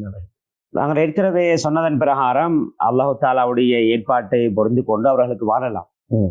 என்றாலும் நாங்கள் அந்த சமூகத்தோடு சேர்ந்து பழகக்கூடிய, சமூகத்தோடு சேர்ந்து வாழக்கூடியவர்களாக இருக்கின்றோம். எனவே அவ்வாறான சந்தர்ப்பத்திலே இவ்வாறு ஒரு குழந்தைகள் இருந்தால்தான் அந்த வாழ்க்கை ஒரு இனிமையான ஒரு வாழ்க்கை. அவர்கள் கணவன் மனைவியாக இருந்தாலும் ஒரு குழந்தை செல்வம் இருந்தால்தான் அந்த வாழ்க்கை ஒரு இனிமையான வாழ்க்கை. நாங்கள் ஏற்கனவே சொன்னது போன்ற வயது வந்ததன் பின்னால் ஒரு 50 வருடங்கள் 60 வருடங்கள் ஆனதன் பின்னால் இந்த கணவன் மனைவியை பார்ப்பது யார்? பொதுவாக குழந்தை பாக்கியம் உள்ளவர்கள் அந்த குழந்தை பிள்ளைகள் தான் அந்த கணவன் தாயையும் தகப்பனையும் பார்ப்பார்கள். இவ்வாறான பிள்ளைகள் இல்லாதவர்களை பார்ப்பதற்கு யாரும் இல்லை. அப்படியான ஒரு பாரிய ஒரு சிக்கல் காணப்படுகின்றது. அல்லாஹு தாலா யாரை முந்தி மரணிக்க செய்கிறான், யாரை பிந்தி மரணிக்க செய்கிறான் என்று சொல்ல எங்களுக்கு தெரியாது. என்றாலும் நாங்கள் இதை ஒரு கட்டாயமாக சொல்லாவிட்டாலும் ஒரு அறிவுரையாக நாங்கள் சொல்கின்றோம். ஜஸாக்குல்லாஹ் ஹைரா ஹஸ்ரத் அவர்களே. எனவே கணவன் மனைவிகளுக்கு மத்தியிலே புரிந்துணர்வு தான் மிக முக்கியம் என்பது பல சந்தேகங்களுக்கும் பதில்களுக்கும் மத்தியிலே நாங்கள் சிந்திக்கின்ற பொழுது எங்களுக்கு புலப்படுகின்றது. எனவே கணவன் மனைவியாக இருப்பவர்கள் குழந்தை பாக்கியம் இல்லை என்கின்ற விடயத்தை நீங்கள் அல்லாஹு ரப்புல் ஆலமீனுடைய ஏற்பாடு என்கின்ற அந்த ஈமானோடு வாழ்வது மிக அவசியம். அதே போன்று குழந்தையும் உங்களுக்கு அவசியம். கிடைத்த குழந்தையை வளர்க்காமல் எத்தனையோ பேர்கள் இன்றைக்கு குழந்தையே ஒரு தலைவலி என்கின்ற ஒரு நிலைமை நிறைய பேரிடத்தில் இருக்கின்றது. குழந்தை வைத்திருப்பவர்கள் நிறைய பேர் தன்னுடைய பிள்ளையே தனக்கு கொள்ளை என்று சொல்லக்கூடிய உலகம் இன்றைய உலகம் இன்னும் இருக்கின்றது ஆட்கள். அதே போன்றோ குழந்தையே இல்லாமல் நிறைய மனங்கள் இறைவனிடத்திலே இன்னும் கரமேந்தி கொண்டும் இருக்கின்றது. எனவே பல வருடங்களுக்கு பின்னால் வயது முதிர்ந்ததற்கு பின்னாலும் அல்லாஹு ரப்புல் ஆலமீன் அவர்களுக்கு குழந்தையை கொடுத்த நபிமார்களும் ரசூல்மார்களும் வலிமார்களுடைய வரலாறுகளும் நமக்கு சான்று பகர்ந்து கொண்டிருக்கின்ற இந்த வேளையிலே கணவன் என்ன சொல்லுகின்றாரோ அதற்கு ஒத்து போவதும் அல்லது மனைவி எதை விரும்புகின்றாலோ அதற்கு ஒத்து போவதும் தான் வாழ்க்கை இனிப்பதற்கான ஒரு வழியாக இருக்கின்றது என்பதை அழகான முறையில் ஹசரத் அவர்கள் தெளிவுபடுத்தினீர்கள். அதே போன்று ஹசரத் இன்னும் ஒரு பெண்ணினுடைய கேள்விதான் என்னவென்று சொன்னால், அந்த பெண் தன்னுடைய முகத்தை மறைத்து வாழ்வதற்கு விரும்பக்கூடிய ஒரு பெண். அவர்கள் தன்னுடைய முகத்தை ஃபேஸ் கவர் அணிந்து வாழ்வதற்கு விரும்புகின்ற பொழுது கணவர் என்ன சொல்லுகின்றார் என்றால், அவர் கொஞ்சம் வேற மாதிரியான அவருடைய ஸ்டைலே இல்லை, வேற மாதிரியான வித்தியாசமான ஸ்டைல். அவர் சொல்றாரு ஃபேஸ் கவர் எல்லாம் போட தேவையில்லை, அப்படி போடுறேன்னு சொல்லி சொன்னா எனக்கு தேவையில்லை, இல்லாட்டி நான் வேற ஒத்திய பார்ப்பேன் அப்படின்ற மாதிரி போகுது. இப்ப இப்படியான கணவரோடு நான் பக்குவமான முறையில் என்னுடைய அழகை வழி ஆண்களுக்கு காட்டக்கூடாது என்று நான் வாழுகின்றேன். கணவர் அதற்கு நேர்முரணாக இருக்கின்றார். இப்படியான கணவரோடு நான் வாழ வேண்டுமா, நான் இவரை விட்டு பிரியலாமா, இந்த திருமணத்தை பிரியலாமா என்று ஒரு கேள்வி வந்திருக்கிறது. சரி சார், இதிலே முதலாவதாக நாங்கள் விளங்கிக் கொள்ள வேண்டும், ஒரு பெண் முகத்தை மறைப்பதுடைய சட்டம் என்ன? எமது ஷாஃபி மதுஹபின் பிரகாரம் பெண்கள் முகத்தை மறைத்துக் கொள்வது சுன்னத்து, கட்டாயம் கிடையாது. பெண்களுக்கு முகத்தையும் 2 மணிக்கட்டுகளையும் திறப்பதற்கு அனுமதி இருக்கின்றது. அவர்கள் விரும்பினால் முகத்தை மூடுவதற்கு அனுமதி இருக்கின்றது, சுன்னத்து. அதை நாங்கள் யாருமே வாஜிப் என்று சொன்னது கிடையாது, கட்டாயம் என்று சொன்னது கிடையாது. எனவே அந்த அடிப்படையிலே இந்த முகத்தை மறைப்பது ஒரு சுன்னத்தான விடயமாக இருக்கின்றது. இந்த சுன்னத்தான விடயங்களை செய்யும் பொழுது கணவருடைய அனுமதி பிரகாரம் செய்வதுதான் அங்கே சரியானது. அடுத்ததாக நாங்கள் நினைத்துக் கூடாது, முகத்தை மூடினா மட்டும்தான் தக்குவா வரும், முகத்தை திறந்தா தக்குவா வராதுன்னு நினைக்கப்படாது. முகத்தை மூடினா மட்டும்தான் பக்குவம் வரும், முகத்தை திறந்தாண்டா பக்குவம் இல்லை, அவங்க சரியில்லாத ஆட்கள் அப்படின்னு நான் நினைக்கப்படாது. முகத்தை மூடினாலும் தக்குவாதான், முகத்தை திறந்தாலும் தக்குவாதான். எமது முன்னைய தாய்மார்கள் பெண்கள் எல்லாம் இலங்கை நாட்டை பொறுத்தவரையில் யாரும் முகம் மூடவில்லை. அவர்களை போன்ற பக்குவமானவர்கள் யாரும் இல்லை. நிச்சயமாக இன்று நிறைய பேர் என்ன செய்கின்றார்கள், முகத்தை மூடுகின்றார்கள், ஆனால் பக்குவம் இல்லை. அவர்கள் மூலமாக, முகத்தை மூடியவர்கள் மூலமாக நிறைய மார்க்கத்துக்கு முரணான காரியங்கள் பல நடைபெற்று இருக்கின்றன. எனவே அந்த அடிப்படையிலே இந்த முகத்தை மூடுவது என்பது ஒரு கட்டாயமான விடயம் அல்ல. எனவே நீங்கள் கணவருடைய ஆலோசனை பிரகாரம் செய்வதுதான் சிறந்தது. நீங்கள் முகத்தை மூடுவதன் மூலமாக எதிர்பார்க்கின்றீர்கள் நீங்கள் பக்குவமாக இருக்க வேண்டும் என்பதாக. எனவே அந்த அடிப்படையிலே முகத்தை மூடினா மட்டும்தான் பக்குவம் வரும் அப்படி இல்லை. உங்களோட உள்ளத்தை நீங்க சரியா செஞ்சு கொண்டு பக்குவப்படுத்தி கொண்டா அதுதான் பக்குவம். உங்களை யாரும் அணுகவும் முடியாது, யாரும் பேசவும் முடியாது. யாரெல்லாம் உங்கள் மீது தொடர்பு கொள்ள வந்தாலும் உங்களோட அந்த ஈமானிய பலம் உங்களை பாதுகாக்கும். நிச்சயமா. எனவே அந்த அடிப்படையில இதை நீங்கள் பெருசுபடுத்திக் கொள்ள வேண்டிய அவசியம் கிடையாது. இதெல்லாம் விவாகரத்துக்கு போகக்கூடிய விடயமும் அல்ல. எனவே நீங்க உங்களுடைய கணவனுடைய ஆலோசனையின் பிரகாரம் உங்களுக்கு நீங்கள் செய்து கொள்வது நல்லது. எனவே கணவர் உங்களுக்கு ஒரு பிழையான விடயத்தை சொல்லித்தரவில்லை. கணவர் ஒரு ஹராமான விடயத்தை செய்ய சொன்னால் உங்களுக்கு தவிர்த்து கொள்ளலாம். சில பெண்கள் முகத்தை மறைக்காமல் இருப்பது ஹராம் என்று நினைக்கிறார்கள். இவ்வாறான கேள்வியில் வரலாம் என்று நான் நினைக்கின்றேன். எனவே உண்மையிலே ஹஜ்ரத் அவர்கள் சொன்னது போன்று கணவனுடைய ஆலோசனை மிக முக்கியம். அந்த அடிப்படையிலே கணவனுடைய ஆலோசனை மார்க்கத்துக்கு முரணாக இருந்தால் நாங்கள் அதில் கவனமாக இருக்க வேண்டும். இந்த விடயத்தை பார்க்கின்ற பொழுது ஒரு சுன்னத்தான விடயத்தை, அதாவது சுன்னத்தான நோன்பு நோட்டிருக்கின்ற பொழுது அந்த நோன்பை விட சொல்லி கணவன் ஒரு முக்கியமான விடயத்திற்கு சொன்னார் என்றால் அந்த நோன்பை விடுவதற்கு அனுமதி இருக்கிறது. கணவன் மனைவிக்கு மத்தியிலே உள்ள ஒரு விடயம், நான் இதில் தலை போடவில்லை.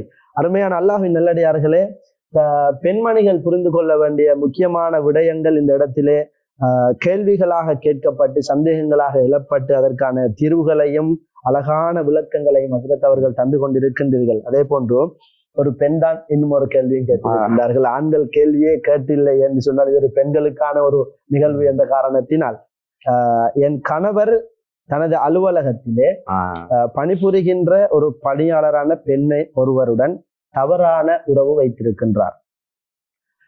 இந்த தவறான உறவை மேற்கொள்ளுகின்றார். இந்த உண்மையை நான் அவரது கையடக்க தொலைபேசியின் ஊடாக கண்டறிந்தேன்.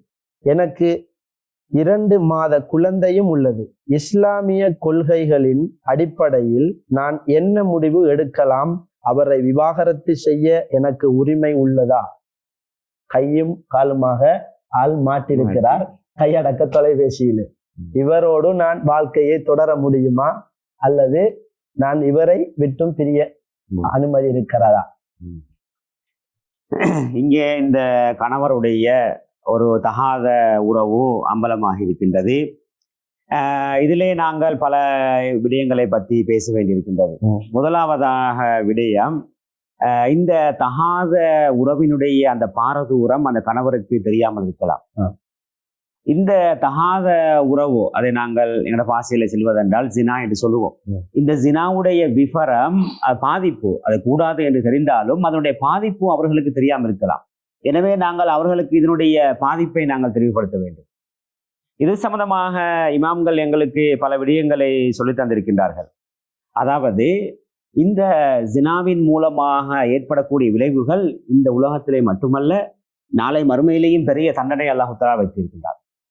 அதிலேயும் இந்த உலகத்திலே வரக்கூடிய தண்டனைகளை பார்க்கும் பொழுது, யார் இவ்வாறான இந்த இந்த ஜினாவிலே ஈடுபடுகின்றாரோ அவர்களுடைய வாழ்க்கை ஒரு நெருக்கடியான, ஒரு கஷ்டமான வாழ்க்கையாக போய்விடும். அதிலேயும் எந்த அளவுக்கு என்று சொன்னால், அவர்களுடைய முகத்திலே இருக்கக்கூடிய அந்த ஜீனத்து இல்லாமல் போய்விடும். நாங்கள் எல்லோரும் ஸ்மார்ட்டாக இருக்க வேண்டும் என்று சொல்லி நாங்கள் அழகாக இருக்க வேண்டும் என்று ஆசைப்படுகின்றோம். ஆனால் இந்த ஜினாவிலே ஈடுபடுவதன் மூலமாக அந்த முகத்திலே உள்ள அந்த ஜீனத்தை அல்லாஹ் தஆலா பறித்தெடுத்து விடுவார். நீங்கள் அதுக்கு பின்னால் எவ்வளவுதான் முயற்சி செய்தாலும் அதிலே எந்த விதமான பிரயோசனம் கிடையாது. அதே போன்றுதான் உங்களுடைய வாழ்க்கையிலே வறுமை வர தொடங்கிவிடும். ஜினாவிலே ஈடுபட்டால் அதன் மூலமாக வறுமை வந்துவிடும். நீங்க எவ்வளவுதான் பெரிய பிசினஸ்கள் செய்தாலும் நாளை கடைசியிலே நீங்கள் உண்பதற்கு வழி இல்லாத ஒரு நிலைக்கு அதை கொண்டு போய் சேர்த்துவிடும். இப்பொழுது வாழ்க்கையிலே உடம்பிலே தைரியம் இருக்கிறது என்பதற்காக சிலர் இவ்வாறு நினைக்கலாம். ஆனால் காலம் போக போக அது உங்களை நடுரோட்டிலே கொண்டு வைத்து விடும் என்பதையும் நாங்கள் புரிய வேண்டும். உடம்பு பலகீனமாகி தோல் வியாதிகள் அதிகரிக்கும் என்கின்ற ஒரு கருத்து இருக்கின்றது. அதே போன்று எல்லோருக்கும் தெரிந்த விடயம்தான், இவ்வாறான தகாத உறவுகள் மூலமாக இந்த எய்ட்ஸ் போன்ற நோய்கள் ஏற்படுவதற்கு நிறைய வாய்ப்பு இருக்கின்றது. அவ்வாறான ஒரு நிலை ஏற்பட்டு விட்டால் உங்களுடைய வாழ்க்கை அவ்வளவுதான், முடிஞ்சு. அதனோடு நீங்கள் சந்தோஷமாக இருக்க போனது அதனோடு உங்களுடைய வாழ்க்கை முடிந்து விடுகின்றது. உங்களுடைய லைஃப் அதோட அநியாயமாகி விடுகின்றது, சூனியமாகி விடுகின்றது. அது மட்டுமல்ல, இந்த எய்ட்ஸ் போன்ற இன்னும் பல நோய்கள் பரவுகின்றது. நபிகள் நாயகம் ஸல்லல்லாஹு அலைஹி வஸல்லம் சொன்னார்கள், எந்த சமூகத்திலே இந்த ஜினா அதிகரிக்கின்றதோ அங்கே அவர்கள் கேள்விப்படாத நோய்களுக்கெல்லாம் முகம் கொடுப்பார்கள். கேள்விப்படாத நோய்கள் எல்லாம், வித்தியாசமான புதிய நோய்களுக்கெல்லாம் முகம் கொடுப்பார்கள். இப்படியான ஒரு நோய் வந்து விட்டால் என்ன செய்வது? அந்த சிற்றின்பத்துக்காக ஈடுபட்டு இப்படியான ஒரு பெரிய ஒரு நோய் வந்து விட்டால் என்ன செய்வது? ஜினா செய்கின்ற பொழுது ஹஃபலத்துடைய பாதுகாப்பாக படைக்கப்பட்ட தனக்கு கூடியிருக்கின்ற மலக்குமார்களும் விலகி விடுவார்கள் என்ற ஹதீஸை பார்த்த ஞாபகம் இருக்கு. மலக்குமார்களுடைய பாதுகாப்பும் இல்லை. எனவே இவ்வளவு பாரதூரமான ஒரு விடயம்தான் இந்த ஜினா. எனவே இதை நாங்கள் தவிர்த்து கொள்வதற்காக அந்த கணவருக்கு நாங்கள் ஆலோசனை செய்ய வேண்டும். அடுத்ததாக இன்னொரு விடயம்தான், இந்த இவ்வாறான அந்த ஜினா, இந்த தகாத உறவிலே ஈடுபட்டதாக அறிய வந்தால் அதை நாங்கள் மறைக்க வேண்டும். இதை நாங்கள் பகிரங்கப்படுத்தக்கூடாது. நபிகள் நாயகம் ஸல்லல்லாஹு அலைஹி வஸல்லத்திலே ஒரு சஹாபி நான் இவ்வாறு விபச்சாரத்திலே ஈடுபட்டேன் என்று சொன்ன நேரத்திலே நபிகள் நாயகம் ஸல்லல்லாஹு அலைஹி வஸல்லம் அவர்கள் ஏற்கவில்லை. இல்லை, நீ ஜினாவிலே ஈடுபட்டிருக்க மாட்டாய், நீ தொட்டிருப்பாய், பிடித்திருப்பாய் என்று அவர்கள் மறைத்தார்கள். எனவே நாங்கள் முதலாவதாக இவ்வாறான குற்றங்கள் நடந்திருந்தால் அதை நாங்கள் மறைக்க வேண்டும், அதை நாங்கள் பகிரங்கப்படுத்தக்கூடாது. அடுத்ததாக இதை நாங்கள் நியாயப்படுத்த வரவில்லை, எமக்கு இஸ்லாம் காட்டித்தரக்கூடிய வழிமுறை ஒரு படித்தரம் இருக்கின்றது. இதை நாங்கள் மறைக்க வேண்டும். அவ்வாறு மறைத்ததன் பின்னால் அவருடைய வாழ்க்கை திரும்ப பழைய நிலைக்கு வர வேண்டும் என்றால் அவர் தௌபாவிலே ஈடுபட வேண்டும். அவர் செய்த அந்த குற்றத்தை பிறருக்கு பப்ளிக் பண்ணி அதை சொல்லவில்லை, ஆனால் மறைத்து விட்டால் மனைவி என்றால், அல்லது மனைவி தப்பு செய்து கணவன் மறைத்து விட்டால் இருவனுக்கு மத்தியிலே அந்த விடயம் முடிந்து விடுகின்றது. மீண்டும் அதை தவறை செய்கின்றார்கள் என்று சொன்னால், மீண்டும் அவ்வாறு நிலைக்கு போனால் நாங்கள் அதை வேற முடிவொன்று எடுக்க வேண்டி வரும். இஸ்லாம் அதைத்தான் சொல்கின்றது, பப்ளிக் படுத்த முடியும். அதை நாங்கள் அதுக்குரிய சட்ட ரீதியான, அதாவது அந்த பெண்ணுக்கு இவர் இப்படியான மோசமான நடத்தை உள்ளவர் என்று அறிய வருமானால் தலாக் செல்வதற்கான அனுமதி இருக்கின்றது. அதை நாங்கள் காலி கோர்ட்டின் மூலமாகத்தான் அதை நாங்கள் தீர்மானிக்க வேண்டும். நிச்சயமா. எனவே ஆரம்ப கட்டமாக நாங்கள் இதை மறைக்க வேண்டும். அவ்வாறு மறைத்து அவருக்கு தௌபா செய்வதற்கான சந்தர்ப்பத்தை கொடுக்க வேண்டும். அவர் எந்த அளவுக்கு இதிலே உண்மையாக மனம் உருகி தௌபா கேட்கின்றாரோ நிச்சயமாக அல்லாஹு தாலா நாங்கள் ஏற்கனவே சொன்ன அந்த பாதிப்புகள் எல்லாவற்றை விட்டும் அவரை அல்லாஹு தாலா பாதுகாக்கும். நிச்சயமாக அந்த பாதிப்புகள் அவருடைய வாழ்க்கையில் ஏற்படக்கூடிய தனி மனித வாழ்க்கையில் ஏற்படக்கூடிய அனைத்து விதமான அந்த ஆபத்துக்களை விட்டும் அல்லாஹு தாலா பாதுகாப்பான். இப்பொழுது இந்த சரியான தௌபாவின் எனவே அவ்வாறு அவருக்கு அந்த தௌபா செய்வதற்கான சந்தர்ப்பத்தை நாங்கள் கொடுக்க வேண்டும்.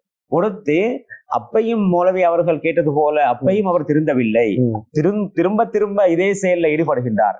அப்படி என்றால் உங்களுக்கு அந்த தலாக் சொல்வதற்கான அனுமதி இருக்கின்றது.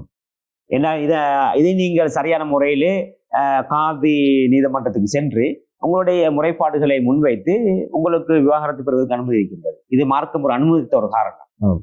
ஆரம்பத்தில் எடுத்த முதல் தடவையிலேயே தலாக் சொல்வதற்கான அனுமதி இல்லை.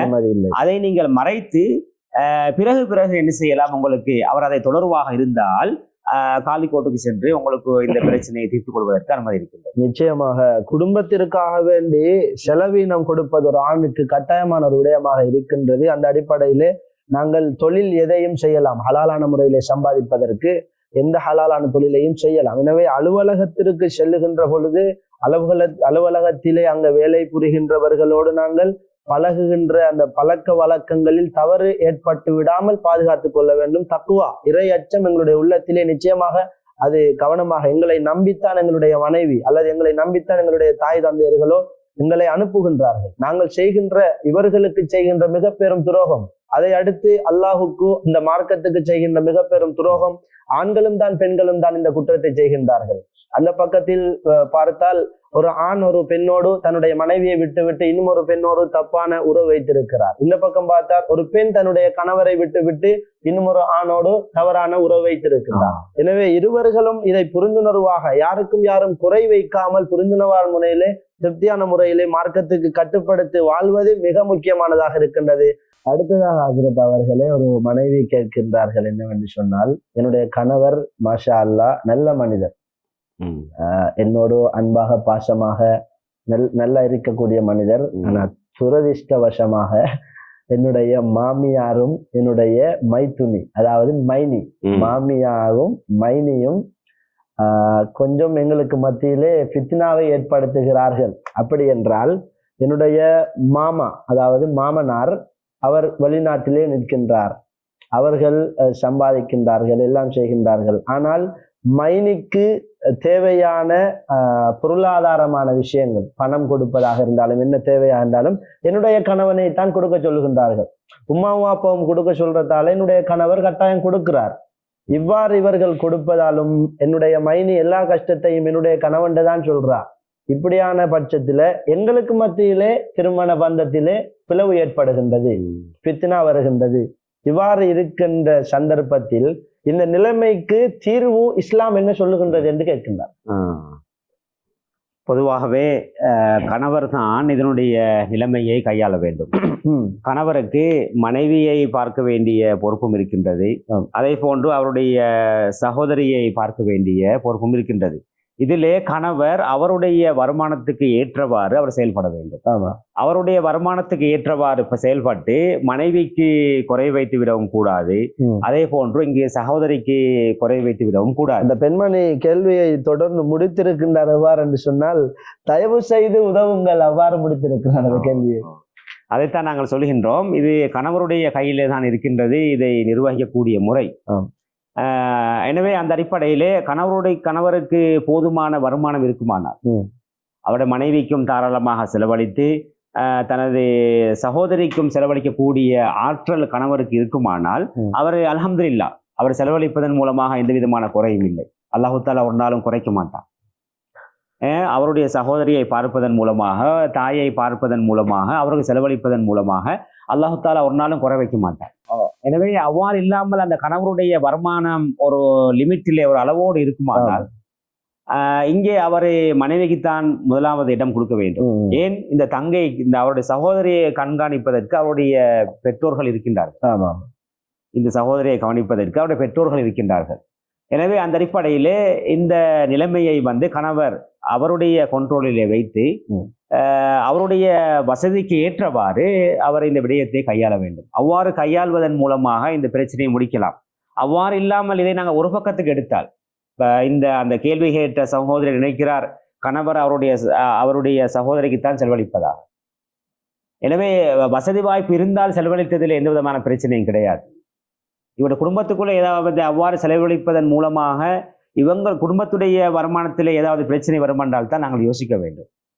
எனவே அந்த அடிப்படையில் இதை கணவர் நிலைமையை அவதானித்து நாங்கள் ஏற்கனவே சொன்னதன் பிரகாரம் செய்து கொள்வதன் மூலமாக எந்த பிரச்சனைகளும் வராது. இந்த இடத்திலே மூத்தவர்களும் சற்று சிந்தித்து செயற்பட்டால் நன்று என்று நான் கருதுகின்றேன். என்று சென்றால், இந்த பெற்றோர்கள், இந்த கணவனான அந்த ஆணினுடைய பெற்றோர்கள்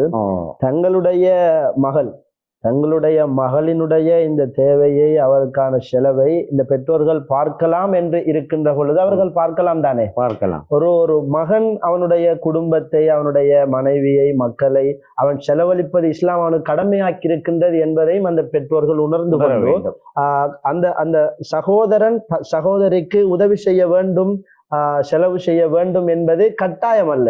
ஆனால் பெற்றோருக்கு உதவி செய்ய வேண்டும் என்பது கட்டாயம். பெற்றோருக்கு நஃபகா கொடுக்க வேண்டும் என்பது ஒரு மகனானவனுக்கு கட்டாயமாக இருக்கின்றது. அதே போன்று மனைவிக்கும் நஃபகா செலவீனம் கொடுப்பது கட்டாயமான ஒரு காரியமாக இருக்கின்றது. சகோதரி ஏழ்மை அல்லது விதவை, கொடுப்பதற்கு யாரும் இல்லை, பிள்ளைகள் நிறைய இருக்கின்றது என்கின்ற சமயத்திலே தன்னுடைய மைனிக்கும் உதவி செய்வதற்கு இந்த மனைவி கணவனோடு சேர்ந்து உதவி செய்ய வேண்டும். இதுதான் இஸ்லாமிய அஹ்லாக், பண்பாடாக இருக்கின்றது. நஸ்ரத், ஒரு பொதுவாக நம்முடைய மைனில் யாரோ ஒரு பெண்மணி ஊரிலே கஷ்டப்பட்டு கொண்டிருக்கிறார்கள், அவர்களுக்கு நாங்கள் ஒரு 10 ரூபாய் கொடுத்தால் அல்லாஹு தாலா 10 லட்சம் தருவான் என்கின்ற ஈமான் இருக்க வேண்டும். நிச்சயமா இவ்வாறு எங்களுடைய குடும்பத்துக்குள், அதாவது குடும்பத்துக்குள் உதவி செய்கின்ற அந்த மனோபக்குவத்தை நாங்களும் பழகி எங்களுடைய வளர்ந்து வரக்கூடிய சமூகத்துக்கும் பழகிக்கொள்ள வேண்டும். அதே போன்றுதான் ஃபித்னா வராமலும் மற்ற பக்கம் பார்த்து கொள்ள வேண்டும். மனைவியை விட்டுட்டோ, மனைவி இருக்கின்ற சமயத்திலே அங்க சகோதரிக்கும் உமாக்கும் வாப்பாக்கும் மட்டும்தான் செலவழிச்சு கொண்டிருக்கிறார், அல்லது ஃப்ரெண்ட்ஸுக்கு மட்டும்தான் செலவழிக்கிறார், இல்லாட்டி பண்ணுக்கு மட்டும்தான் செலவழிக்கிறார். இந்த குடும்பம் காயிற இப்படியான வாழ்க்கை ஹராம். நஃபக்கா கொடுப்பது கட்டாய கடமை, ஒரு கடமையை விடுவது ஹராம். அப்படித்தானே ஹஸ்ரத்? அந்த அடிப்படையில இவ்வாறான விடயங்களை ஹஸ்ரத் அவர்கள் அழகான முறையிலே, சூசகமான முறையிலும் தெளிவான முறையிலையும் தொட்டு சென்றார்கள். இந்த விடயத்தை ஃபித்னா இல்லாமல் நாங்கள் இவ்வாறு சொன்ன இஸ்லாமிய தீர்வுதான் இது. இவ்வளவு நேரமும் சொல்லப்பட்ட விடயங்கள் இஸ்லாமிய தீர்வு. அந்த அடிப்படையிலே புரிந்துணர்வு தான். சுற்றி வளைத்து பார்த்தால் எல்லா பிரச்சனைகளுக்கும் ஒரு புரிந்துணர்வு இல்லாமல் தான் காரணமாக இருக்கின்றது. எனவே அனைவர்களும் புரிந்துணர்வாக நடந்து கொண்டால் மிக்க நன்றாக இருக்கும் என்று நாங்கள் கருதி அடுத்த கேள்விக்குள் நாங்கள் நுழைகின்றோம். அதே போன்று ஹஸ்ரத் அவர்களே, ஒரு சகோதரி கேட்டிருக்கின்றார்கள், நான் திருமணத்தில் மன அமைதி இழந்து விட்டேன். என்னுடைய கணவர் நல்ல மனிதர், அன்பாகவும் பாசமாகவும் இருக்கின்றார். ஆனால் அவர் என்னை புரிந்து கொள்ள மாட்டேங்கிறார். திறந்த மனதுடன் இருப்பவராகவும் இல்லை. நான் வெளிநாட்டில் பிறந்து வளர்ந்து திறந்த மனதுடன் இருப்பவன். திருமணத்திற்கு பின்பு நாங்கள் இலங்கைக்கு வந்தோம். ஆனால் அவர் என்னை படிக்கவும் வேலை செய்யவும் அனுமதிக்கவில்லை. இவ்வாறு வேலைக்கு போவது, இவ்வாறு செய்வது ஹராம் என்று கூறுகின்றார். இவ்வாறான பட்சத்திலே நான் இவருடைய உறவை துண்டித்துக் கொள்வது பற்றி யோசித்து வருகின்றேன். இது இஸ்லாம் அனுமதிக்கின்ற ஒரு விடயமா என்று கேட்கின்றார். கணவன் மனைவிக்கு இடையிலே புரிந்துணர்வாக இருப்பது மிக மிக அவசியமாக இருக்கின்றது. இப்பொழுது நீங்கள் திருமணம் முடிப்பதற்கு முன்னர் தாய் தகப்பனுடைய கட்டுப்பாட்டில் இருந்தீர்கள். திருமணம் முடித்ததன் பிறகு நீங்கள் இப்பொழுது கணவருடைய கட்டுப்பாட்டில் இருக்கின்றீர்கள். எனவே அந்த அடிப்படையிலே நீங்கள் கணவருடைய கட்டுப்பாட்டிலே இருப்பதற்குத்தான் நீங்கள் பழகிக்கொள்ள வேண்டும். இதிலே நீங்கள் சொல்லக்கூடிய விடயம்தான், கணவர் உங்களை தொழில் செய்யவும் படிப்பதற்கும் வெளியே அனுப்புவதில்லை என்ற ஒரு குற்றச்சாட்டை நீங்கள் முன்வைக்கின்றீர்கள்.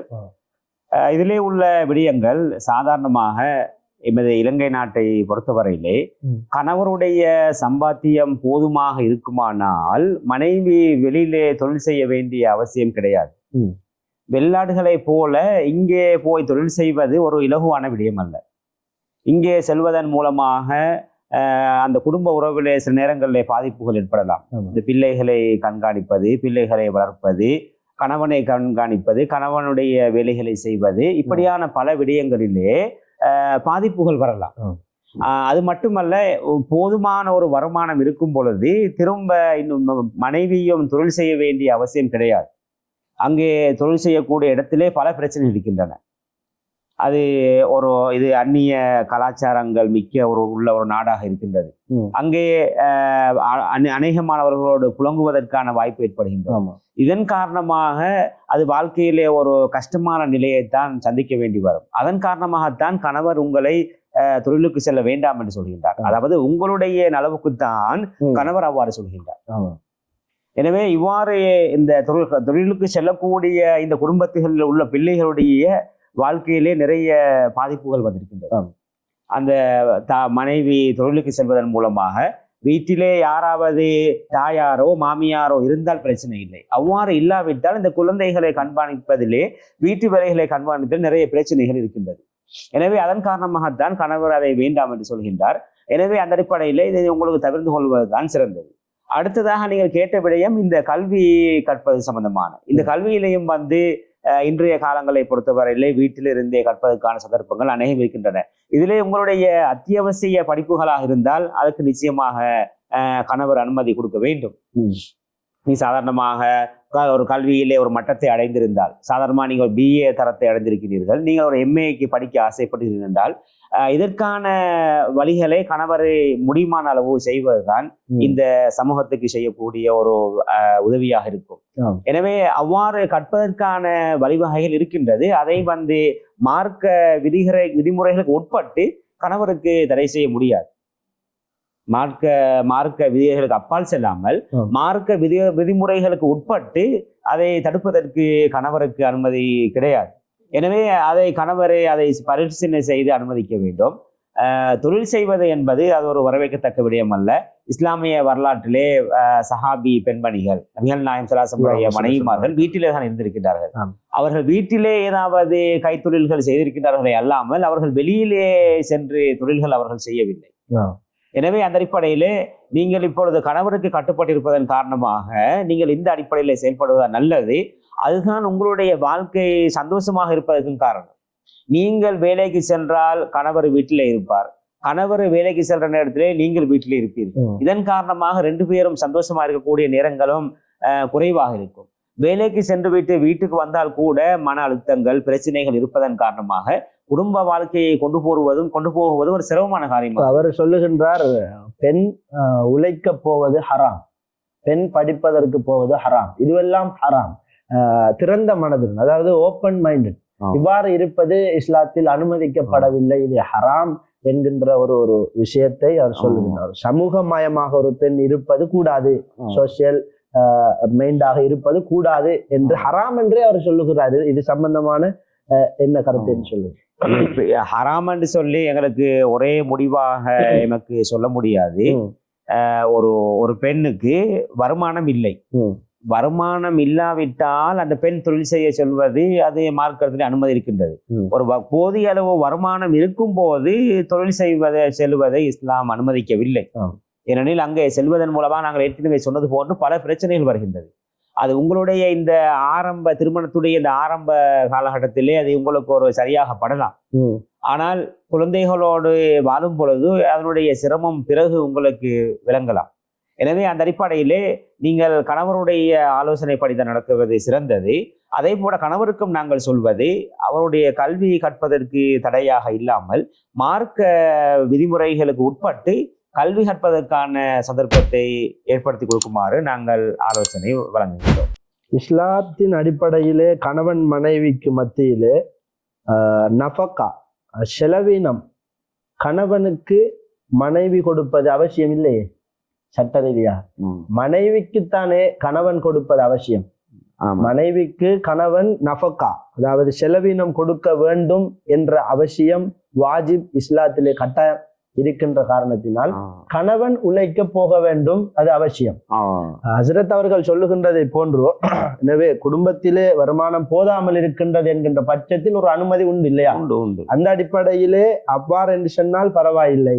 ஆனால் கணவனுடைய பொருத்தம் இல்லாமல் சஹாபிய பெண்மணிகளுடைய வரலாறுகள் நமக்கு நடுகிலும் சொல்லுகின்ற உபதேசங்கள் பல இருக்கின்றது. இந்த இடத்திலே ஹஸ்ரத் அவர்கள் நேரத்தை மிக அழகான முறையிலே அவர்கள் கணிப்பிட்டு சுருக்கமான முறையிலே சொல்லுகின்றார்கள். மிக சந்தோஷம். ஒரு சஹாபிய பெண்மணியினுடைய வரலாறை நான் தொட்டு செல்லலாம் என்று ஆடுகின்றேன் ஹஸ்ரத் அவர்களே.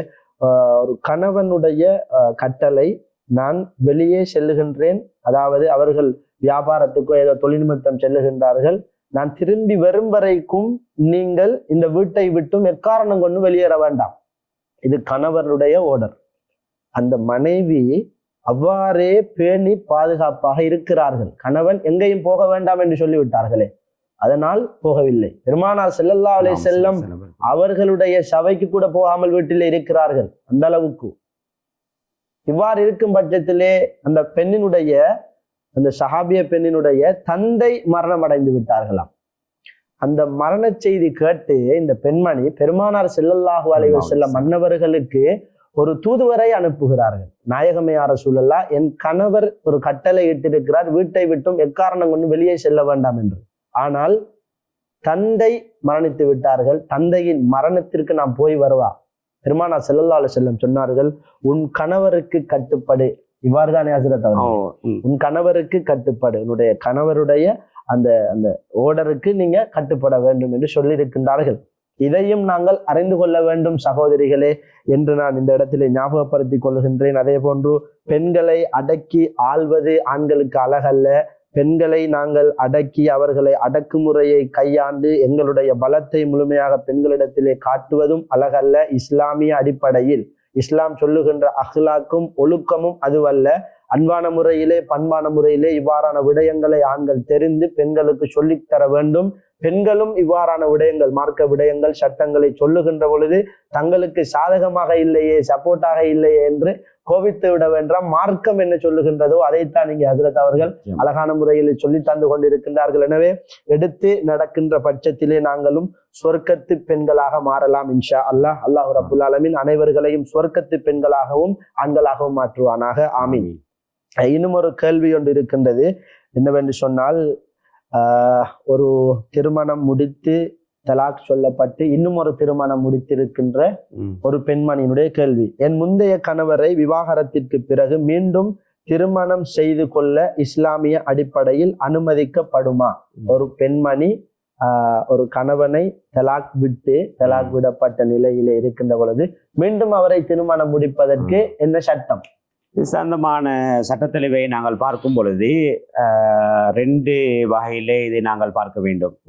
இதிலே முதலாவது வகை, இந்த கணவன் மனைவி கிடையிலே அந்த விவாகரத்து பெறும் பொழுது பஸ்கண்ட அடிப்படையிலே அந்த விடயம், அந்த திருமணத்தை பிரித்து வைக்கப்படுகின்றது. அதாவது பஸ்கண்டு சொல்லுவது நடைபெற்ற திருமணத்தை செல்லுபடியற்றதாக ஆக்குவது, கேன்சல் பண்ணுவது. இவ்வாறு பசுகு செய்வதன் மூலமாக அந்த திருமணத்தை பிரித்து வைக்கப்படுகின்றது. பெரும்பாலும் காதி நீதிமன்றங்களிலே இந்த பசுகு அடிப்படையிலே தான் இன்று பிரித்து வைக்கப்படுகின்றது. இதிலே அவ்வாறு பசுகு அடிப்படையிலே பிரித்து வைக்கப்பட்டிருந்தால், நாங்கள் அந்த காலி கோர்ட்டிலே தந்த அந்த கடிதத்திலே அது எழுதப்பட்டிருக்கின்றது, இது பசுகு அடிப்படையிலே தான் பிரித்து வைக்கப்பட்டது என எழுதப்பட்டிருக்கின்றது. அவ்வாறு பசுகு அடிப்படையிலே பிரித்து வைக்கப்பட்டிருந்தால் திரும்ப அவர்களுக்கு சேர முடியும். திரும்ப அவர்கள் ரெஜிஸ்டர் பண்ணி வலி ஷாஹிதுகள் வைத்து திரும்ப ரெஜிஸ்டர் பண்ணி திரும்ப அவங்களுக்கு வாழ்வதற்கு அனுமதி இருக்கின்றது. இது ஒரு முறை.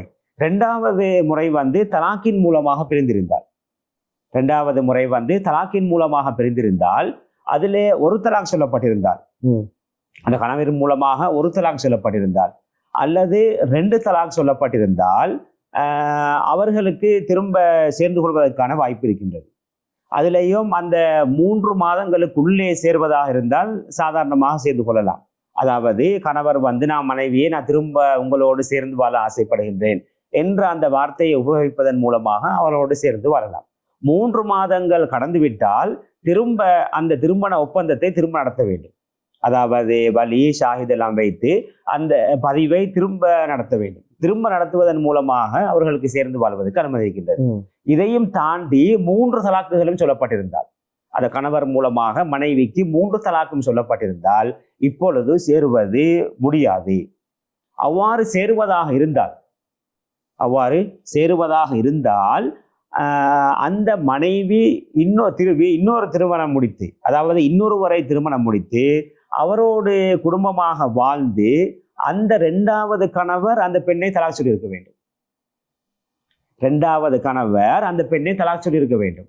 அவ்வாறு 2வது கணவர் அந்த பெண்ணை தலாக் சொல்லி இருந்தால்தான் திரும்ப இவர்களுக்கு முடிக்க முடியுமே தவிர இப்படி நடக்காமல் இருக்குமானால் 2வது திருமணம் முடித்த ஆண் மரணித்திருந்தாலும் முடியாது.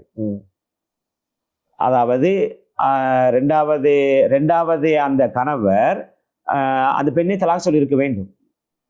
அவ்வாறு தலாக் சொல்லி இருந்தால்தான் திரும்ப அவர்களுக்கு சேர்ந்து வாழ்வதற்கு அனுமதி இருக்கின்றது. அவ்வாறு இல்லாத சந்தர்ப்பங்களிலே அவ்வாறு சேர்ந்து வாழ்வதற்கு அனுமதி கிடையாது. சில ஊர்களில் அப்படி நடந்தும் இருக்கின்றது. எப்படி சில ஊர்களிலே அப்படி நடந்தும் இருக்கின்றது. அதாவது இருவருக்கும் இடையிலே பிரிவு 2 பேரும் பிரிந்து விட்டார்கள். கணவரால் தலாக் சொல்லப்பட்டு இருவருமே பிரிந்து விட்டார்கள். அதுக்கு பிறகு அந்த மனைவி இன்னொருவரை திருமணம் முடிக்கிறார். அந்த கணவரோடு கொஞ்ச நாள் வாழ்ந்து அந்த வாழ்க்கை சரிவராததன் காரணமாக அந்த கணவர் என்ன செய்து விட்டார், திரும்பவும் தலாக் சொல்லிவிட்டார். கணவர் தான் தலாக் சொல்லுகின்றோம். சின்னத்துக்கு பிறகு திரும்ப பழைய கணவனும் பழைய மனைவியும் திரும்ப மர சேர்ந்து வாழ்கின்றனர். இதைத்தான் கூடும் என்று சொல்லி இதுதான் கூடும். இந்த 3 தலாக் சொல்லப்பட்டிருந்தால் இதுதான் சட்டமாக இருக்கின்றது. 2 தலாக்கோ 1 தலாக்கோ சொல்லப்பட்டிருந்தால் சாதாரணமாக அவர்கள் சேர்ந்து கொள்ளலாம். 3 மாசம் செல்வதற்கு இடையிலே சேர்ந்து கொள்ளலாம். 3 மாசம் சென்று விட்டால் திரும்ப அவர்கள் அந்த திருமண ஒப்பந்தத்தை திரும்ப செய்ய வேண்டும்.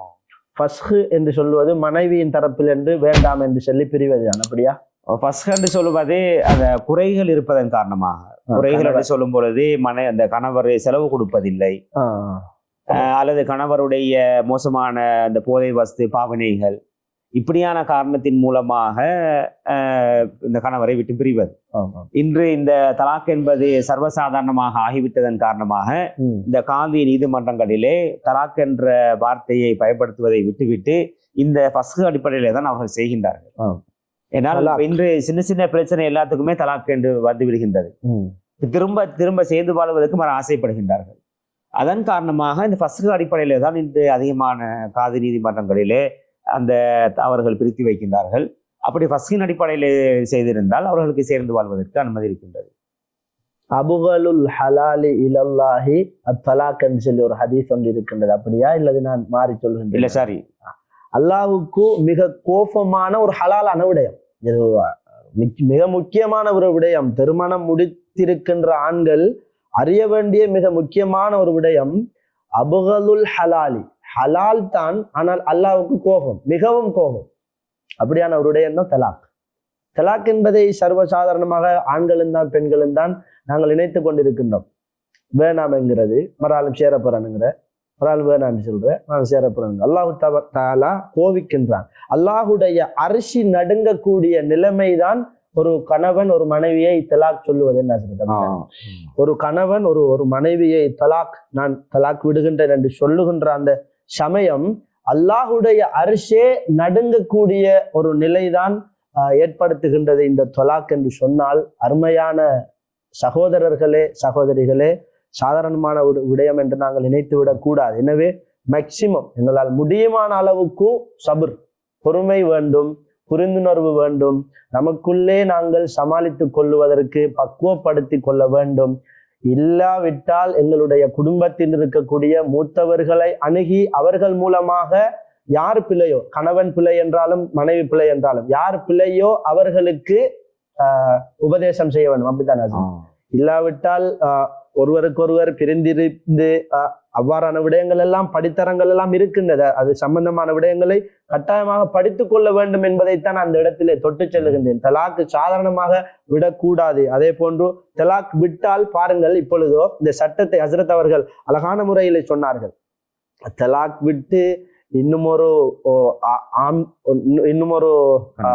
கணவர் அவர் திருமணம் முடித்து அவர் தலாக்கு விட்டதன் பின்புதான் நாங்கள் விரும்பக்கூடிய எங்களுடைய முதல் கணவரை திருமணம் முடிக்கின்ற இந்த அவல நிலை தேவையா நமக்கு? எனவே இதனுடைய சட்டம் இதுதான்.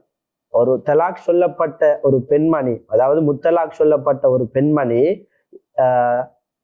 இன்னும் தன்னுடைய தலாக் சொன்ன அந்த கணவரோடு மீண்டும் வாழுவதற்கு முடியுமா என்றால், இவ இன்னும் ஒரு திருமணம் முடித்து அவர் தலாக்கு விட்டதன் பின்புதான் இந்த கணவனை திருமணம் முடிக்க முடியும் என்பதுதான் நீங்கள் கேட்ட கேள்விக்கான பதிலாக இருந்து கொண்டிருக்கின்றது. எனவே ஜஸாக்குமுல்லாஹ் ஹைர் ஹஸ்ரத் அவர்களே. அதே போன்றுதான் இன்னும் ஒரு கேள்வி ஒன்று வந்திருக்கின்றது. என்னவென்றால், என் கணவர் மிகவும் பொறுப்பு மிக்கவராகவும் அன்பானவராகவும் இருக்கின்றார். அவருடன் திருமணம் செய்த பின் நான் மிகவும் மகிழ்ச்சியாக இருந்தேன் என்று சொல்லலாம். ஆனால் அவர் ஒரு சாதாரண மனிதர். அவர் தொழுகைகளை தவறுவதில்லை, தொழுகைகளில் பேணிக்கையாக இருக்கிறார். ஆனால் திரைப்படங்களை பார்ப்பதும் தொலைபேசியில் அதிகமான நேரத்தை செலவழிப்பதும் தான் அவருடைய வழக்கமாக இருக்கிறது. ஒரு நாள் அவர் உரையாடி கொண்டிருக்கின்ற பொழுது சொல்லுகின்றார், திருமணத்திற்கு முன்பு ஆபாச வீடியோக்களை பார்ப்பதாகவும், திருமணத்திற்கு முன்பு அனைத்து ஆண்களும் இதை பார்ப்பார்கள் அல்லது அவர்களுக்கு ஒரு காதலி இருப்பாள், இவ்வாறு இல்லை என்று யாராவது ஆண்கள் சொன்னால் அவர் பொய் சொல்லுகின்றார். அதனால் நானும் ஆபாச படம் அதை பார்த்தேன் என்று கூறினார். இது எனக்கு மிகவும் மனக்கசப்பை ஏற்படுத்தியுள்ளது. அவர் என்னை ஏமாற்றியதாக நான் உணர்கின்றேன். இப்போது அவரை விட்டு பிரிய நான் நினைக்கின்றேன். இதற்கு தீர்வை இஸ்லாம் எவ்வாறு சொல்லுகின்றது என்று கேட்டிருக்கின்றார்கள். பொதுவாகவே மனிதன் என்ற வகையிலே தப்பு தவறுகள் பாவங்கள் நடப்பதற்கான வாய்ப்புகள் இருக்கின்றது. என்றாலும் அவ்வாறான பாவங்கள் நடக்கும் பொழுது அதற்குரிய தௌபாவை கேட்டு அவர்கள் திருந்திவிட்டால் அவர்கள் பாவமே இல்லாதவர்களாக ஆகிவிடுகின்றார்கள். எனவே அந்த அடிப்படையிலே திருமண வாழ்க்கைக்கு முன்னர் ஏதாவது அவர்கள் தப்பு தவறுகள் செய்திருந்தால், அவர்கள் அதற்காக தௌபா செய்திருந்தால் நிச்சயமாக அல்லாஹு தாலா மன்னிக்க போதுமானவன். இப்பொழுது திருமணம் முடித்ததன் பின்னால் அவரை முடித்த அந்த மனைவியோடு சந்தோஷமாக வாழ்கின்றார்கள். அந்த நேரத்திலே வேறு தகாத உறவுகளோ தொடர்புகளோ எதுவுமே கிடையாது. இவ்வாறான ஒரு நிலைமை இருக்குமானால் நாங்கள் பழைய நிலைமையை தேட வேண்டிய அவசியம் கிடையாது. ஏன்னா இந்த உலகத்திலே யாரும் உத்தமர்கள் கிடையாது. அதனால் நாங்கள் இந்த பாவம் செய்வதை நியாயப்படுத்த வரவில்லை. இவ்வாறு நடந்துவிட்டால் ஒருவர் அவ்வாறு உத்தமராகவே இருந்தார், திருமணம் முடிக்க முன்னரும் உத்தமராக இருந்தார், இப்பொழுதும் உத்தமராக இருக்கிறார் என்றால் மிச்சம் சந்தோஷம், நாங்கள் பாராட்டுகின்றோம். அவர் அல்லாஹு தாலாவுடைய தௌஃபீக்கை பெற்றவர். அவ்வாறு இல்லாமல் ஏதோ ஒரு வகையிலே தவறுகள் நடந்திருந்தால் அதற்காக வேண்டி அவர் தௌபா செய்து திருந்திவிட்டால் நாங்கள் அதுகளை பற்றி பேச வேண்டிய அவசியம் கிடையாது. அவைகளை பேசாமல் நாங்கள் இப்பொழுது உள்ள இந்த வாழ்க்கையை சரியான முறையிலே கொண்டு போவதுதான் சரியான விடயமாக இருக்கின்றது. நாங்கள் திரும்பவும் சொல்கின்றோம், இவ்வாறு திருமணத்துக்கு முன்னர் இவ்வாறான கேர்ள் ஃப்ரெண்டுகள் வைத்துக் கொள்வது, அவர்களோட பேசுவது, கதைப்பது, இவைகள் அனைத்தும் மார்க்கத்துக்கு முரணான காரியங்கள். இவைகள் பெரும் பெரும் பாவங்களை கொண்டு வரக்கூடியது, வாழ்க்கையிலே பாதிப்பை ஏற்படுத்தக்கூடியது. அவரை தௌபா செய்யாமல் மரணித்தால் அவருக்கு பெரிய தண்டனைகள் ஹதீஸுகளிலே குர்ஆனிலே சொல்லப்பட்டிருக்கின்றது. எனவே அவ்வாறான ஒரு பெரிய ஒரு காரிய பாவத்தை தான் செய்தவர். எனவே அந்த அடிப்படையில் இவர் அதுக்காக வேண்டி இப்ப தௌபா செய்து விட்டார். தௌபா செய்து அவர் திருந்து விட்டதன் காரணமாக திரும்ப நாங்கள் அதை பழைய விடயங்களை நாங்கள் கதைக்க வேண்டிய அவசியம் கிடையாது. இப்பொழுது அவ்வாறான இதுகள் நடைபெறாமல் நாங்கள் திருமண வாழ்க்கையை கொண்டு போவதுதான் சரி. எனவே இவ்வாறான அந்த பழைய பிரச்சனைகளுக்காக இப்பொழுது தலாக் செல்வது என்பது ஒரு நியாயமான காரணம் அல்ல. எனவே அதை நாங்கள் திருத்தி கொண்டு அந்த கணவனும் மனைவியும் பழைய விடயங்களை பேசாமல், இதே போன்ற கணவர் தரப்பிலே இவ்வாறான குறைகள் இருப்பது போன்று மனைவியுடைய தரப்பிலேயும் ஏதாவது குறைகள் இருக்கலாம். நிச்சயமாக. எனவே நாங்கள் அவைகளை பேசாமல் அவைகளை கதைக்காமல் நாங்கள் ஒரு புது வாழ்க்கையை ஆரம்பித்து அவ்வாறு செல்வதன் மூலமாக எங்களுடைய வாழ்க்கையை சந்தோஷமாக அமையும். நீங்கள் இந்த கணவர் தான் இப்படி என்று சொல்லி அவர் இப்படி இருந்தார் என்று சொல்லி நீங்கள் அந்த திருமணத்தை தலாக் சொல்ல விரும்பினால் இன்னொரு கணவரை எடுத்தாலும் அவருடைய நிலைமைகளை பார்க்கும் பொழுது அதுவும் அப்படி இருக்கிறதுக்கு வாய்ப்பு இருக்கின்றது. எனவே அந்த அடிப்படையிலே அது ஒரு பாரதூரமான விடயமாக இருக்கின்றது. எனவே அவர் தௌபா செய்து திருந்தி விட்டால் அதுக்கு பிறகு நாங்கள் இந்த புதிய வாழ்க்கையை சந்தோஷமாக கொண்டு போவதுதான் சரி. நாங்கள் அந்த பழைய வாழ்க்கையை பற்றி தோண்டாமல் இருப்பதுதான் எமது வாழ்க்கை சந்தோஷமாக அமைவதற்கு காரணம். அப்படி யாராவது கணவர் சொல்லாமல் வேறு யாராலும் சொன்னாலும் கூட அதை நாங்கள் பாரம்பெடுக்க கூடாது. இவர் திருமணம் முடிக்கும் போது அப்படி இருந்தாரு இப்படி இருந்தாருன்னு சொல்லி வேற யாரு சரி சொன்னாலும் கூட அதை நாங்கள் பாரம்பெடுக்க கூடாது. அதை பாரம்பெடுத்தா எங்கட வாழ்க்கை தான் வீணாக போய்த்திரும். திருமணத்திற்கு முன்பாக ஆண்கள் அனைவர்களும் ஆபாச படம் பார்ப்பார்கள். அப்படி பார்க்கவில்லை, நான் நல்லவன் என்று ஒரு ஆண் சொன்னால் அவர் பொய் சொல்லுகின்றார் என்று இந்த கணவன் சொல்லியிருப்பது மிக வன்மையாக கண்டிக்க வேண்டிய ஒரு விடயம். இவர் நிச்சயமாக, இவர் நிச்சயமாக. எல்லா ஆண்களுமே என்று சொன்னது வன்மையாக கண்டிக்க வேண்டிய ஒரு விடயம் என்பதை நிச்சயமாக. இந்த இடத்திலே சொல்லுகின்றேன். என்று சொன்னால் தக்குவா உள்ள எத்தனையோ ஆண்கள் எத்தனையோ நல்ல மனிதர்களோடு நாங்கள் பழகி இருக்கின்றோம். எங்களுடைய ஷேகுமார்கள் அல்லது எந்த ஒரு ஆலிம்களையும், ஒரு பெரிய பெரிய ஒரு பெரும் தகைகள் ஆலிம்கள், இவர்களும் ஆண்கள் தான். எந்த ஒரு மதத்தினுடைய குருமார்களை எடுத்துக்கொண்டாலும் இவர்களும் ஆண்கள் தான். எனவே இந்த இந்த இந்த கணவர் எல்லா ஆண்களும் திருமணத்துக்கு முன்பாக இவ்வாறு பார்ப்பார்கள், இவ்வாறு கேர்ள் ஃப்ரெண்ட் இருக்கும் என்று இவர் சொல்லிவிட முடியாது. அதை இந்த பெண்ணும் சகோதரி அவர்கள் இதை கவனத்தில் கொள்ள வேண்டும். இது யாருமே இதை கணக்கெடுக்க கூடாது. இவ்வாறுதான் அல்லாஹுடைய ஒரு கட்டளை என்னவென்றால், நபிகள் நாயகம் ஸல்லல்லாஹு அலைஹி வஸல்லம் அவர்களுடைய வேண்டுகோள், நீங்கள் தனிமையில் செய்த பாவத்தை சபையிலே வந்து கூறி பெருமைப்படுவது மிக பெரும் பாவம் இல்லையா? நீங்கள் செய்த பாவத்தை நினைத்து இறைவனிடத்திலே தௌபா செய்து மீளுங்கள் என்பதுதான் மார்க்க கட்டளையாக இருக்கிறது. இந்த சகோதரி மார்க்க தீர்ப்பு என்னவென்றுதான் கேட்டிருக்கின்றார்கள். அந்த அடிப்படையிலே சகோதரிக்கு மார்க்க தீர்ப்பை ஹஜ்ரத் அவர்கள் சொன்னார்கள். சகோதரனுக்கு மார்க்க தீர்ப்பை நான் சொல்லுகின்றேன். என்னவென்றால், நீங்கள் செய்த தவறையும் குற்றத்தையும் நீங்கள் மீண்டும் மீண்டும் இன்னொருவரிடத்திலே பேசினீர்கள் என்றால், நீங்கள் யாரிடத்தில் பேசினீர்களோ நாளை மகசரிலே அந்த மனிதரே வந்து நமக்கு எதிராக நிற்பார் என்கின்ற ஒரு சட்டமும் இஸ்லாத்தில் இருக்கிறது. நாளை மகசரிலே அவர் வந்து இறைவனிடத்திலே சொல்லி காட்டுவார், இவன் இவ்வாறு தவறு செய்ததாக என்னிடத்திலே சொன்னான், அவனை சொர்க்கம் விளைவிக்க வேண்டாம் யா அல்லாஹ் என்று நாளை மகசரிலே இவ்வாறு ஒரு நிலை நடக்கும் என்கின்ற ஒரு நிலையும் இருக்கின்றது. எனவே மனைவி இடத்திலே ஓப்பன் டைப்பாக திறந்த மனதோடு அனைத்தையும் பேசத்தான் வேண்டும். சில விடயங்களை மறைத்தும் வாழ வேண்டும். நாங்கள் தனிமையில் செய்த பாவத்தை மனைவியிடம் மட்டுமல்ல, அனைவரிடத்திலும், நம்மள அல்லாத மற்றவர்களிடத்திலே தாங்கள் செய்த பாவத்தை சொல்ல தேவையில்லை. வேற விடயங்கள், பிரச்சனைகள், ரகசியமான விடயங்கள் என்று நாங்கள் பிறர்கள் கருதக்கூடிய விடயங்களை சொல்லலாம். மனைவிடத்திலே இவ்வாறு வெறுப்பை ஏற்படுத்தக்கூடிய, அந்த மனைவி ஒரு பக்குவமான மனைவி என்ற காரணத்தினால், உங்களோடு வாழ்வதற்கு விருப்பம் இல்லாத காரணத்தினால் தான் இன்று இந்த கேள்வியை கேட்டிருக்கின்றார்கள். அந்த அடிப்படையிலே கணவன்மார்களே, நான் சொல்லிக் கொள்கின்றேன், திருமணத்திற்கு முன்பாக செய்த அனைத்து பாவத்தையும் அல்லாஹு ரப்புல் ஆலமீன் உங்களுக்கு பெரும் கிஃப்டாக எல்லா விடயத்தையும் மன்னித்து விடுகின்றார். ஒரு மனிதன் திருமணம் முடித்தான் என்று சொன்னால், திருமணத்திற்கு முன்பாக செய்த அனைத்து பாவத்தையும் மன்னித்து பரிசுத்தவானாக ஆக்கின்றான். அதற்காக வேண்டி திருமணம் முடிப்பதற்கு அனைத்து பாவத்தையும் செய்து முடித்து விட வேண்டாம். இதுவெல்லாம் அல்லாஹோடு விளையாடுவதை போன்று ஆகிவிடும். எனவே அருமையானவர்களே, திருமணம் முடித்த ஆண்களுக்குத்தான் இந்த உபன்யாசம் என்பதை நான் குறிக்கோள் காட்டி அடுத்த கேள்விக்குள் நுழைகின்றேன். ஹஜ்ரத் அவர்கள் மிக தெளிவான முறையிலே அதற்கு பதிலளித்தார்கள். எனவே இதெல்லாம் தலாக், அதாவது ஃபஸ்க், கணவன் வேண்டாம் என்று விடுவதற்கான காரணங்கள் அல்ல. கணவனை திருத்தி உபதேசங்கள் செய்து, நீங்கள் ஒரு பக்குவமான பெண் என்றால் கணவனை மாற்ற வேண்டும். மார்க்க விடயங்களை சொல்லி தக்குவாவை ஊட்டி கணவனை மாற்ற வேண்டும். திருமணத்தில் இருந்து பிரியக்கூடாது என்பதை ஹஜ்ரத் அவர்கள் அழகான முறையிலே சொன்னார்கள். இன்னொரு கேள்வி இருக்கின்றது ஹஜ்ரத் அவர்களே, அதோடு சம்பந்தப்பட்ட மாதிரி ஒரு கேள்வி ஒன்று ஹஜ்ரத் அவர்களே. என்னுடைய கணவர் பலமுறை ஆபாச படம் வீடியோ பார்க்கின்றார். அவர் பார்த்து என்னிடத்திலே மன்னிப்பு கேட்டார். மீண்டும் மீண்டும் இதை தொடர்கின்றார். இவ்வாறு இவர் செய்வதால் எனக்கு வெறுப்பு தான் வருகின்றது. இவரோடு நான் வாழாமல் பிரியலாம் என்று நினைக்கிறேன். இதுக்கு மார்க்க தீர்ப்பு என்ன? இவ்வாறான பிரச்சனைக்கு மார்க்க தீர்ப்பு என்ன? இந்த ஆபாச படங்களை பார்ப்பது மிகவும் ஒரு கண்டிக்கத்தக்க ஒரு விடயம், மிகப்பெரிய பாவங்களிலே உள்ளது. அல்லாஹு தஆலா அல் குர்ஆனிலே சொல்கின்றான், குல்லில் முஃமினீன யகுல்லூ மின் அப்சாரிஹிம், அதாவது மோமினான ஆண்களே, நீங்கள் உங்களுடைய பார்வைகளை தாழ்த்திக் கொள்ளுங்கள். அதே போன்று மோமினான பெண்களுக்கும் அல்லாஹு தஆலா இதை கட்டளை இட்டிருக்கின்றார். எனவே அவ்வாறு இருக்கும் பொழுது இந்த பார்வைகள் மூலமாக மோசமான காட்சிகளை பார்க்கக்கூடாது என்று மார்க்கம் தெளிவாக சொல்லியிருக்கும் பொழுது, இவ்வாறான காட்சிகளை பார்ப்பது மார்க்கத்திலே தடை செய்யப்பட்ட ஒரு பாவமான காரியமாக இருக்கின்றது. எனவே இவ்வாறான இந்த பாவத்தை செய்யக்கூடியவர்கள் உடனே அல்லாஹு தஆலாவிடத்திலே தௌபா செய்ய வேண்டும். அவ்வாறு தௌபா செய்யாவிட்டால் அவருடைய வாழ்க்கை இனிக்காது.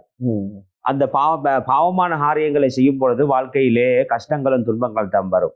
நபிகள் நாயகம் ஸல்லல்லாஹு அலைஹி வஸல்லம் சொன்னார்கள், ஒரு மனிதன் செய்யக்கூடிய பாவத்தின் காரணமாக அவனுக்கு கிடைக்கப்படக்கூடிய ரிஸ்குகள், வாழ்வாதாரங்கள் அனைத்தும் தடைப்படும். அவனுக்கு கிடைக்கக்கூடிய வாழ்வாதாரங்கள், அவனுடைய தொழிலே பரக்கத்தில்லா போய்விடும், வியாபாரத்திலே பரக்கத்தில்லா போய்விடும், சந்தோஷம் இல்லா போய்விடும், வாழ்க்கையிலே கஷ்டமும் நெருக்கடியும் ஏற்படும். எனவே இவ்வாறு பாவங்கள் செய்வதன் மூலமாக வாழ்க்கையே ஒரு நெருக்கடியான வாழ்க்கையாக ஆகிவிடும். எனவே இவ்வாறான இந்த ஆபாச படங்களை பார்க்கக்கூடிய வழக்கம் உள்ளவர்கள் கட்டாயமாக தவிர்த்து கொள்ள வேண்டும். அது உங்களுடைய வாழ்க்கைக்கு ஒரு மிகப்பெரிய ஒரு பாதிப்பு என்பதை நாங்கள் இந்த இடத்துல சொல்கின்றோம். எனவே அந்த அடிப்படையிலே இந்த பெண் வந்து அந்த கணவருடைய இந்த செயலை அந்த பெண் கண்டிக்கிறாள். ஒரு சரியான விடயம். நிச்சயமாக சரியான விடயம். அந்த பெண்கள் இவ்வாறான காரியங்களை தடுக்க வேண்டும். அந்த அடிப்படையிலே இது பெண்கள் ரோஷம் கொள்ளக்கூடிய ஒரு விடயமாக இருக்கின்றது. எனவே இந்த கணவரை இப்படியான செயல்களை கட்டாயமாக தவிர்க்க வேண்டும். அதுவல்லாமல் இந்த காரணத்துக்காக வேண்டி தலாக் சொல்ல முடியுமா என்று பார்த்தால் அவ்வாறு கிடையாது. இது சம்பந்தமாக ஒரு ஹதீஸிலே நபிகள் நாயகம் ஸல்லல்லாஹு அலைஹி வஸல்லம் அவர்கள் சொன்னதாக பல கிதாபுகளில் இடம்பெற்றிருக்கின்றது. இந்த ஒரு திருக்குர்ஆன் வசனத்துக்குரிய விளக்கமாக, யா அய்யுஹல்லதீன ஆமனு கூ அன்ஃபுஸக்கும் வஅஹ்லீக்கும் நாரா, உங்களையும் உங்களுடைய குடும்பத்தாரையும் நரக நெருப்பை விட்டும் நீங்கள் பாதுகாத்துக் கொள்ளுங்கள் என்று சொல்லி இந்த வசனத்துக்கு விளக்கம் எழும்போது சொல்கின்றார்கள், இந்த குடும்பத்தை பாதுகாப்பது என்பது கணவர் மனைவியை பாவமான காரியங்களிலே ஈடுபடாமல் பாதுகாக்க வேண்டும்.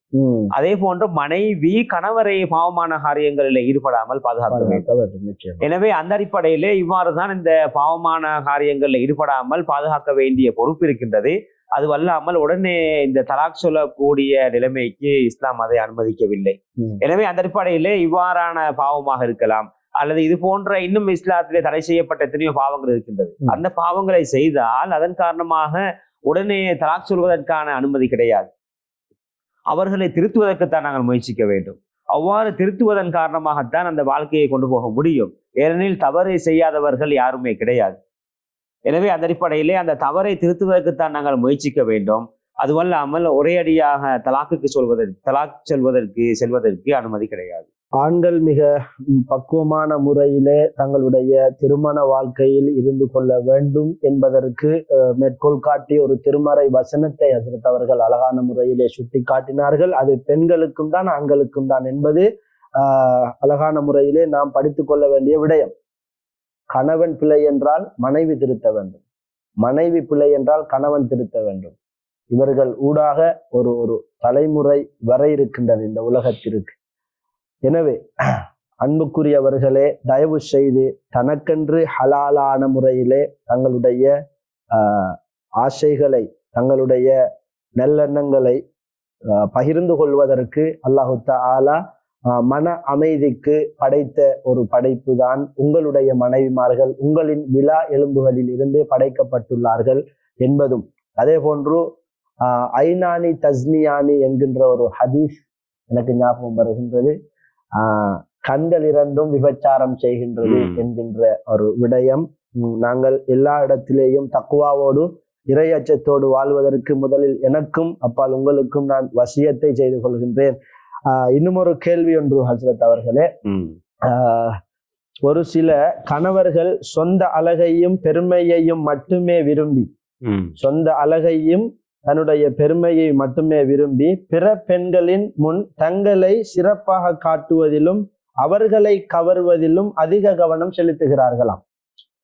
மிகுந்த வேதனை கூடிய விடயம் ஒன்றாக இது இருக்கின்றது. குறிப்பாக ஒருவர் கணவனாக இருக்கும் போது அவர் தனது வாழ்க்கை துணைக்கு, தனது மனைவிக்கு பதிலாக வெளி உலகில் உள்ள பெண்களுக்கு அவர்களுடைய மேன்மையை அடைய முயற்சிப்பதிலும் அவர் அதிகம் ஈடுபடுகின்றார். இது மனதுக்கு மிகுந்த சஞ்சலத்தை தருகிறது. இவ்வாறான சந்தர்ப்பங்களில் நாம் என்ன செய்ய வேண்டும்? இஸ்லாம் இதற்கு என்ன தீர்வை கூறுகிறது? எனக்கு 2 குழந்தைகளும் இருப்பதினால் அவரை விட்டு பிரிய முடியாத ஒரு நிலையில் நான் இருக்கின்றேன் என்று கூறுகின்றார். தன்னுடைய மனைவி இருக்க மற்றைய பெண்களுக்கு கலஸ் காட்டி திரிகின்றார். இதுதான் சுருக்கமான நம்முடைய பாஷை. கணவர்மார்களுடைய இந்த செயல் மிகவும் ஒரு கண்டிக்கத்தக்க ஒரு விடயம். இது ஒரு பாவமான காரியம். அடுத்த அந்நிய பெண்கள் பார்ப்பதற்காக தம்மை அலங்கரிப்பது, அலங்கரித்து காட்டுவது, இவைகள் எல்லாம் பாவமான காரியம். எனவே இந்த பாவமான காரியத்தை இப்படியான கணவர்மார்கள் தவிர்த்து கொள்ள வேண்டும். நீங்கள் இதை தவிர்த்து கொள்ளாவிட்டால் உங்களுடைய வாழ்க்கை சூனியமாகிவிடும். நீங்கள் இதை தவிர்த்து கொள்ளாவிட்டால் உங்களுடைய அந்த லைஃப் சந்தோஷமான லைஃபாக இருக்காது. அந்த இடத்துல ஆண்கள் கேட்பார்கள், அப்படி என்றால் நாங்கள் நீட்டா இருக்கப்படாதா? ஒரு ஆண் வந்து அழகாக ட்ரெஸ் போட்டா அழகா போனன்னு சொன்னா இது தப்பா அப்படின்னு கேட்பார். அதுல பிரச்சனை ஒன்றும் இல்லை. நாங்க வந்து ஸ்மார்ட்டாக அழகாக ஆடை அணிவது, சிறப்பாக நடந்து செல்வது, ஸ்மார்ட்டாக இருப்பது, இது நல்ல, அதுல எந்த பிரச்சனையும் கிடையாது. இதுல பிரச்சனை வந்து அடுத்தவங்களுக்கு காட்டுறதுன்னு சொல்லக்கூடிய ஒரு எண்ணம் உண்டு, அடுத்தவங்களுக்கு காட்டுறதுன்னு சொல்லி ஒரு நிலப்பாடு ஒன்று வருது, இதுதான் பிரச்சனை. நாங்க சாதாரணமாக அழகாக அணிந்து கொண்டு செல்றோம், அதை யாராவது பார்க்கின்றார்கள், அதுல எங்களுக்கு பிரச்சனை கிடையாது. நாங்கள் அவர்களுக்கு காணும் பொழுது அவர்களுக்காக இப்படியான இந்த நாங்கள் செயல்படுவதுதான் மார்க்க அடிப்படையில் பிள்ளையாக நிச்சயமாக. நீங்க இந்த இடத்துல முக்கியமான விடயம், இவ்வாறு செய்வதன் மூலமாக உங்களுடைய வாழ்க்கை பாதிக்கப்படும், உங்களுடைய வாழ்க்கை பாதிக்கப்படும், இதன் மூலமாக உங்களுடைய குழந்தைகளுடைய வாழ்க்கை பாதிக்கப்படும். இவ்வாறு கணவன் மனைவிக்கு இடையிலே இதன் மூலமாக பிரச்சனை வருவதன் மூலமாக உங்களுடைய உங்களுக்கு இடையிலே கணவன் மனைவி இடையிலே பிரச்சனை வருவதன் மூலமாக அந்த வாழ்க்கை சீரழிகின்றது. அதே போன்று பிள்ளைகளுடைய வாழ்க்கையும் பாதிக்கப்படுகின்றது. எனவே அந்த அடிப்படையிலே இப்படியான செயல்களை செய்யாமல் கணவன்மார்கள் கட்டாயமாக தவிர்த்து கொள்ள வேண்டும். இந்த இடத்திலே மனைவிமார்களுக்கும் ஒரு விடயம் சொல்ல வேண்டும் என்னவென்றால், அழகா பிறந்தது அவன்ட தப்பா என்று சொல்லி கேட்பாங்க சிலர். இப்ப மனைவி சும்மாவெல்லாம் சந்தேகப்படுற விடயத்தையும் தவிர்த்து கொள்ள வேண்டும் என்று நாங்கள் இந்த இடத்திலே சொல்ல நான் விரும்புகின்றேன். என்னென்றால் மிஸ் அண்டர்ஸ்டாண்டிங் இது வந்து விடக்கூடாது. அவரு எப்படி வளமையாக இருந்தாரோ அப்படியே இருந்தால் பரவாயில்லை, வளமைக்கு மாற்றமாக ஒரு பெண்ணை கண்டாத்தான் இவர் இப்படியான விடயங்கள் செய்கின்றார் என்று சொன்னால் நீங்கள் சொல்லுவது நியாயமாக இருக்கின்றது. ஆண்கள் அதை நிச்சயமாக தவிர்த்து கொள்ள வேண்டும். எனவே பிரச்சனை இல்லாமல் மார்க்க தீர்ப்புகள் என்ன? ஒரு மனைவி இருக்கின்ற பொழுது இன்னும் ஒரு பெண்ணை ஒரு ஆண் ஆசைப்படக்கூடாது, இதுதான் மார்க்க தீர்ப்பு. ஆசைப்படுவதன் காரணத்தினால்தான் இந்த பிரச்சனைகள் எல்லாம் வருகின்றது. இதனை அல்லாஹும் ரசூலும் கண்டிக்கிறார்கள். எனவே மார்க்கம் இதை கண்டிக்கிறது. இது முற்றிலும் தவறான ஒரு விடயம். இன்னும் ஒரு சகோதரியினுடைய கேள்வி என்னவென்றால், தன்னுடைய கணவர் மற்றைய பெண்களை பார்க்கின்றார்கள், மனைவி இருக்கின்ற பொழுது இன்னும் ஒரு பெண்ணை பார்க்கின்ற, அதனுடைய அமைப்பு எவ்வாறு என்றால், வெளிப்படையாக இல்லாமல் நன்கு உடை அணிந்து தங்களை அழகாகவும் கவர்ச்சியாகவும் காட்டிக்கொள்ளக்கூடிய முஸ்லிம் அல்லாத பெண்களை பார்க்கக்கூடியவராகவும் விரும்பக்கூடியவராக இருக்கிறார். முஸ்லிம் பெண்களாகிய நாங்கள் பெரும்பாலும் எங்களை பராமரிக்க இப்படியெல்லாம் தவறான முறையிலே ஆடை அணியாமல் எங்களுக்கு மறைக்க சொல்லப்பட்ட மார்க்கத்தினுடைய கட்டுப்பாடுகளை நாங்கள் அழகான முறையிலே அழகிய ஆடைகளை அணிந்து எங்களுடைய சட்ட திட்டத்தை பேணி நாங்கள் இருக்கின்றோம். ஏனெனில் எங்களை முழுமையாக மூடிக்கொள்ள வேண்டும் என்று எங்களுடைய மார்க்கம் எங்களுக்கு சொல்லியிருப்பதன் காரணத்தினால் நாம் முடியை பராமரிக்க கூட சரியாக அறியாதவர்களாக இருக்கிறோம். ஏனெனில் முடியை நிறமூட்டவும் கவர்ச்சியாக தோன்றுவதற்காக எந்த ஒரு பிளாஸ்டிக் சர்ஜரியையும் நாங்கள் செய்யவும் முடியாது. ஜிம்மிற்கு செல்வதற்கும் நன்றாக தோன்றும் உடைகளை அணிவதற்கும் அனுமதிக்கப்படாதவர்களாக நாங்கள் இருக்கின்றோம். இந்நிலையிலே எப்படி நன்றாக தோன்றுவது? இவ்வாறு இருக்கின்ற பொழுது எங்களுடைய கேள்வி என்னவென்று சொன்னால், அந்த பெண்மணி சொல்லுகின்றார்கள், என்னுடைய கேள்வி, இப்படிப்பட்ட கணவருடன் நான் என்ன செய்ய வேண்டும்? இந்த திருமணத்தில் தொடர வேண்டுமா அல்லது பிரிவதற்கு அனுமதி இருக்கிறதா? இந்த கேள்வியிலே இந்த சகோதரியுடைய இஸ்லாத்தை பற்றிய ஒரு பிழையான புரிதலும் இங்கே காணப்படுகின்றது. அதை நாங்கள் சுட்டிக்காட்ட வேண்டும். அதற்கு முன்னர் கணவன்மார்கள் மாற்று மதத்தை சார்ந்த அந்த பெண்களை பார்ப்பது, அதாவது அரைகுறை ஆடைகளோடு இருக்கக்கூடிய அந்த மாற்று பெண்களை பார்ப்பது இஸ்லாத்திலே தடை செய்யப்பட்ட விடயம். நபிகள் நாயகம் ஸல்லல்லாஹு அலைஹி வஸல்லம் சொன்னார்கள், இந்த பார்வை என்பது ஷைத்தானுடைய நஞ்சூட்டப்பட்ட அம்புகளில் ஒரு அம்பு. பார்வை என்பது ஷைத்தானுடைய நஞ்சூட்டப்பட்ட அம்புகளில் ஒரு அம்பு. எனவே அந்த நஞ்சூட்டப்பட்ட அந்த அம்பின் மூலமாக அது அவனுக்கு ஆபத்தை தான் ஏற்படுத்துமே தவிர அது ஒருபோதும் நலவை ஏற்படுத்த மாட்டாது. எனவே அந்த அடிப்படையிலே ஆண்கள் இவ்வாறான அந்நிய பெண்களை பார்ப்பது, அரைகுறை ஆடைகளோடு உள்ள அந்த பெண்களை பார்ப்பதை கட்டாயமாக தவிர்த்து கொள்ள வேண்டும். அவ்வாறு தவிர்க்காவிட்டால் நிச்சயமாக அது அவருடைய வாழ்க்கையிலே பாதிப்பை ஏற்படுத்தும். அது மார்க்க அடிப்படையிலையும் பெரிய பெரிய விளைவுகளுக்கு அது காரணமாக அமையும். இரண்டாவதாக, இந்த சகோதரி ஒரு இஸ்லாத்தை பற்றி பிழையாக புரிந்து கொள்கின்றார். அதான் முழுமையாக மூடித்தான் இருக்க வேண்டும், அதாவது தலை முடிகளை சீர் செய்ய முடியாது, இவ்வாறான ஒரு பிழையான ஒரு நம்பிக்கையில இருக்கின்றார்கள். அவ்வாறு இஸ்லாம் எமக்கு தடை செய்யவில்லை. நிச்சயமாக தடை செய்யவில்லை. முக்கியமான ஒரு விடயம். அந்த பெண்களுக்கு கணவருக்கு அழகை காட்டுவதற்கு அனுமதி இருக்கின்றது. அந்த பெண்கள் வெளியிலே செல்லும் பொழுதுதான் மறைக்க வேண்டிய பகுதிகளை மறைக்க வேண்டும். முகத்தையும் கையையும் தவிர மற்ற பகுதிகளை வெளியிலே செல்லும் பொழுதுதான் அந்த பெண்கள் மறைக்க வேண்டும். ஆண்களுக்கு தான் காட்டக்கூடாது. அந்த கணவனும் மனைவியும் வீட்டிலே இருக்கக்கூடிய சந்தர்ப்பத்திலே அவர்களுக்கு தாராளமாக வேறொருவரும் இல்லாவிட்டால், கணவனும் மனைவியும் இருக்கக்கூடிய இடங்களாக இருந்தால், வீடுகளாக இருந்தால், அவர்களுக்கு விரும்பியவாறு ஆடைகள் அணிவதற்கு அனுமதி இருக்கின்றது. அது முழுக்க மறைத்துக் கொண்டுதான் இருக்க வேண்டும் என்று சொல்லி கட்டாயம் கிடையாது. கணவருக்கு அவருடைய அழகை காட்டுவதற்கு சந்தர்ப்பம் இருக்கின்றது. எப்படி இருந்தால் விரும்புவாரோ அப்படி இருக்கும். கணவர் எப்படி எதிர்பார்க்கின்றாரோ அந்த அடிப்படையிலே அவர்களுக்கு அந்த அழகை காட்டுவதற்கு அனுமதி இருக்கின்றது. அதே போன்று அந்த தலைமுடி விவகாரமாக அங்கே சொல்லப்பட்டது. அந்த தலைமுடியையும் அவர்கள் கணவர் எந்த வகையில் எதிர்பார்க்கின்றாரோ அந்த அளவுக்கு அவர்களுக்கு செய்து கொள்வதற்கு அனுமதி இருக்கின்றது. அதை வெட்டுவதற்கு அனுமதி இருக்கின்றது, அதை வாருவதற்கு அனுமதி இருக்கின்றது, அல்லது கலர் டைகள் பூச வேண்டும் என்றால் அதுக்கு அனுமதி இருக்கின்றது. அதே போன்று வேற அவர்கள் குளிக்கக்கூடிய இடங்கள், ஸ்விம்மிங் பூல்கள், இவ்வாறு குறிப்பிட்ட அந்த கணவன் மனைவி மட்டும் பாவிக்கக்கூடிய இடங்களாக இருக்குமானால் அதுகளுக்கு அணிவதற்கு அவர்களுக்கு அனுமதி இருக்கின்றது. இந்த சகோதரி இவ்வாறு இந்த இஸ்லாத்தை சற்று பிழையாக புரிந்து கொண்டதாகத்தான் நாங்கள் விளங்குகிறோம். எனவே சகோதரி அவர்களுடைய கேள்வியிலிருந்து விளங்குவது என்னவென்று சொன்னால், கணவனுக்கு திருப்தியான முறையில் தாங்கள் நடந்து கொள்ள வேண்டும் என்பதை வேண்டிக் கொள்கின்றோம். கணவன் எவ்வாறு இருப்பதை ஆசைப்படுகிறாரோ அவ்வாறு நீங்கள் இருங்கள், பிற பெண்களை அவர் நாடமாட்டார் என்பதை சுருக்கமாக சொல்லுகின்றோம். எப்படியாக நாங்கள் கணவனுக்கு இருந்தால் கணவன் ஆசைப்படுவாரோ அவ்வாறு கணவனுக்கு மாத்திரம் இருப்பதை இஸ்லாம் வலியுறுத்துகின்றது, அனுமதி இருக்கின்றது என்பதை அழகான முறையிலே ஹஸ்ரத் அவர்கள் சொல்லியிருக்கின்றீர்கள். அதே போன்றுதான் இன்னும் ஒரு சகோதரியினுடைய கேள்வி என்னவென்றால், இது மாமியார் பிரச்சனை ஒன்று வந்திருக்கின்றது. என் மாமியார் என் வாழ்க்கை முடிவுகளில் மிகுந்த அளவில் தலையீடு செய்கின்றார். அவட மாமியார் அவட விஷயத்துல கணவன் மனைவிக்கு இடையில தலையீடு செய்கின்றாங்களாம்.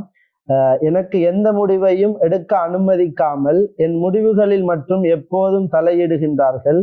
என் கணவரும் அந்த மாமியார் உம்மாவினுடைய சொற்களையே கேட்கின்றார். குழந்தைகளின் விஷயத்திலும் இதே நிலைமைதான் உள்ளது. நான் என்ன செய்ய வேண்டும்? இந்த திருமணத்தை தொடர வேண்டுமா அல்லது முடிக்க வேண்டுமா? எல்லோரும் இவ்வாறான கேள்வியில் தான் இருக்கின்றார்கள் போல் விளங்குகின்றது. சமூகத்திலே நிலைமை மோசமாகிவிட்டது. சின்ன சின்ன விடயங்களுக்கெல்லாம் தலாக்கு என்று சொல்லி முடிவுக்கு வர பார்க்கின்றார்கள். அவர்கள் யோசிக்கவில்லை, இவ்வாறு தலாக் சொல்லி பிரிந்ததன் பின்னால் அவருடைய நிலைமை என்னவாகும் என்று சொல்லி அவர்கள் யோசிக்கவில்லை. ஒரு திருமணம் முடித்து வாழ்கின்றார்கள். இந்த சின்ன சின்ன பிரச்சனைக்காக தலாக் சொல்லி பிரிந்து விட்டால் அதற்கு பின்னர் அந்த பெண்ணுடைய நிலைமை என்ன? திரும்ப இன்னொரு திருமணம் முடிப்பதா அல்லது வாழாவெட்டியாக இறுதி வரை வாழுவதா? இவ்வாறு தனிமையிலே வாழ முடியுமா? அல்லது திரும்ப இன்னொரு திருமணத்தை முடித்தால் கூட இப்படி பிரச்சனைகள் வராமல் இருக்குமா? இவைகளை யோசிக்கிறார்கள் இல்லை. எனவே முடித்த அந்த திருமணத்தை சரியான முறையிலே வாழ்வதற்கு பழக வேண்டும். வாழ்க்கை என்பது பிரச்சனை தான். வாழ்க்கை என்பது 100% பிரச்சனை தான். அந்த பிரச்சனைகளுக்கு முகம் கொடுத்து வாழ்வதுதான் வாழ்க்கை. பிரச்சனை இல்லாத வாழ்க்கை இல்லை. அவ்வாறு பிரச்சனை இல்லாத வாழ்க்கை ஒன்று வேண்டுமென்றால் நீங்க சொர்க்கத்துக்கு தான் போக வேண்டும். சொர்க்கத்திலேயும் பிரச்சனை வந்ததுதானே, அங்கதான் பிரச்சனை இல்லாத வாழ்க்கை இருக்கின்றது. ஆதம் அலைஹிஸ்ஸலாம் அவர்கள் உலகத்துக்கு அனுப்பப்பட்டதும் சொர்க்கத்திலே சைத்தான் நுழைந்ததன் காரணத்தினால் தான். எனவே கணவன் மனைவிக்கு மத்தியிலே பிரச்சனை இல்லாமல் இருக்க முடியாது என்பதை சொல்லுகிறோம். எனவே அந்த அடிப்படையிலே இருக்கக்கூடிய நாங்கள் வாழக்கூடிய அந்த வாழ்க்கையை தான் நாங்கள் சரியாக அமைத்துக் கொள்ள வேண்டும். வரக்கூடிய சின்ன சின்ன விடயங்களுக்கெல்லாம் தலாக்கு, விவாகரத்து என்று சொல்வது ஒரு பிழையான அணுகுமுறை என்பதை நாங்கள் சொல்லிக்கொள்ள விரும்புகின்றோம். அடுத்ததாக இங்கே இந்த கேட்கப்பட்ட விடயம்தான் இந்த மாமியார்களுடைய பிரச்சனை. அதிலே சில சமயங்களிலே உண்மையும் இருக்கின்றது. சில மாமிமார்களுடைய நடவடிக்கைகள் கட்டுப்பாட்டை மீறி செல்லக்கூடிய சந்தர்ப்பங்களும் இருக்கின்றது. அவ்வாறு இல்லாமல் அந்த மாமிமார்களுடைய விடயங்கள் நியாயமாக இருக்குமானால் நாங்கள் அதை கட்டாயமாக ஏற்க வேண்டும். ஏனெனில் ஒரு மாமி என்பவர் ஒரு தாய்க்கு சமனானவர். ஒரு தாய் எப்படி எங்களுக்கு உபதேசங்களை சொல்லி இப்படி செய்யுங்க வலியுறுத்துகின்றாரோ அதே போன்றுதான் ஒரு மாமியாரும் நீங்க இப்படி செய்யுங்க மகள் சொன்னா கட்டாயம் நான் கேட்கத்தான் வேணும். நாங்க கட்டாயமாக அவங்களுக்கு தாயோட அந்தஸ்து கொடுக்கத்தான் வேணும். தாய்க்கு கொடுக்கக்கூடிய மரியாதையை நிச்சயமாக அவங்களும் கொடுக்கத்தான் வேணும். அதுல ஒரு நாளும் ஒரு குறையும் வராது. அவங்க செல்லக்கூடிய விடயங்கள் எமக்கு சிரமமாக இருக்கலாம், கஷ்டமாக இருக்கலாம். அவ்வாறு இருந்தாலும் அதை நாங்கள் பின்பற்றித்தான் நாங்கள் செல்ல வேண்டும். எனவே நாங்கள் எப்படி ஒரு தாயுடைய மனதை நோவிக்க கூடாதோ அதே போன்று மாமியாருடைய மனதையும் நோவிக்க கூடாது. அங்கே கேட்கப்பட்டது போன்று அந்த கணவர் அவருடைய தாயுடைய சொல்லை கேட்கிறார் என்பதாக அது சரியான விடயம். மார்க்கத்துக்கு முரணாக இல்லாவிட்டால் நிச்சயமாக அந்த கணவர் தாயுடைய விடயத்தை கேட்கத்தான் வேண்டும். அதே போன்று இந்த மனைவியும் மாமியாருடைய விடயத்தை கேட்கத்தான் வேண்டும், மார்க்க வரையறைகளுக்கு உட்பட்டிருந்தால். ஆனால் அவ்வாறு இல்லாமல் அது தொந்தரவாக அமையுமானால் மாமியுடைய கணவர் மனைவி சில விடயத்தில் அவர்கள் தான் முடிவெடுக்க வேண்டும். குழந்தைகள விஷயத்துல மற்ற சில விடயங்கள்ல கணவன் மனைவி தான் முடிவெடுக்க வேண்டும் என்று இருக்கின்ற விடயத்தில் எங்களுடைய மாமியார் தலையிடுகின்றார். இதான் கேள்வி. இதுல இன்னொரு விடயத்தை நாங்கள் கருத்தில் கொள்ள வேண்டும். இவர்கள் திருமணம் முடித்து வாழ்வது வாழ்க்கையை இப்பொழுதுதான் ஆரம்பித்திருக்கின்றார்கள். மாமியார் வாழ்க்கையை வாழ்ந்து அனுபவித்தவர்கள், அவர்களுக்கு இதுல உள்ள சாதக பாதங்கள் அவர்களுக்கு தெரியும். புதிதாக திருமண வாழ்க்கையை ஆரம்பிப்பவர்களுக்கு அது தெரியாது. எனவே அந்த அடிப்படையிலே இந்த மாமிமார்களுடைய அந்த ஆலோசனையை நாங்கள் எடுக்க வேண்டும். அது பெரும்பாலும் அவர்கள் ஒருபோதும் எங்களுக்கு பிழையான விடயத்தை சுட்டிக்காட்ட மாட்டார்கள், பிழையான விடயத்தை செய்ய மாட்டார்கள். ஆனால் ஒரு சிலர் விதிவிலக்காக இருப்பார்கள். தொட்டது பிடிச்சது எல்லாத்துக்குமே குறை சொல்லக்கூடிய மாமிமார்களும் இருப்பார்கள். எனவே அப்படியானவர்களை நாங்கள் நியாயப்படுத்த வரவில்லை. அது இல்லாமல் பெரும்பாலும் மாமிமார்கள் தாய்மாருடைய அந்தஸ்திலே உள்ளவர்கள்.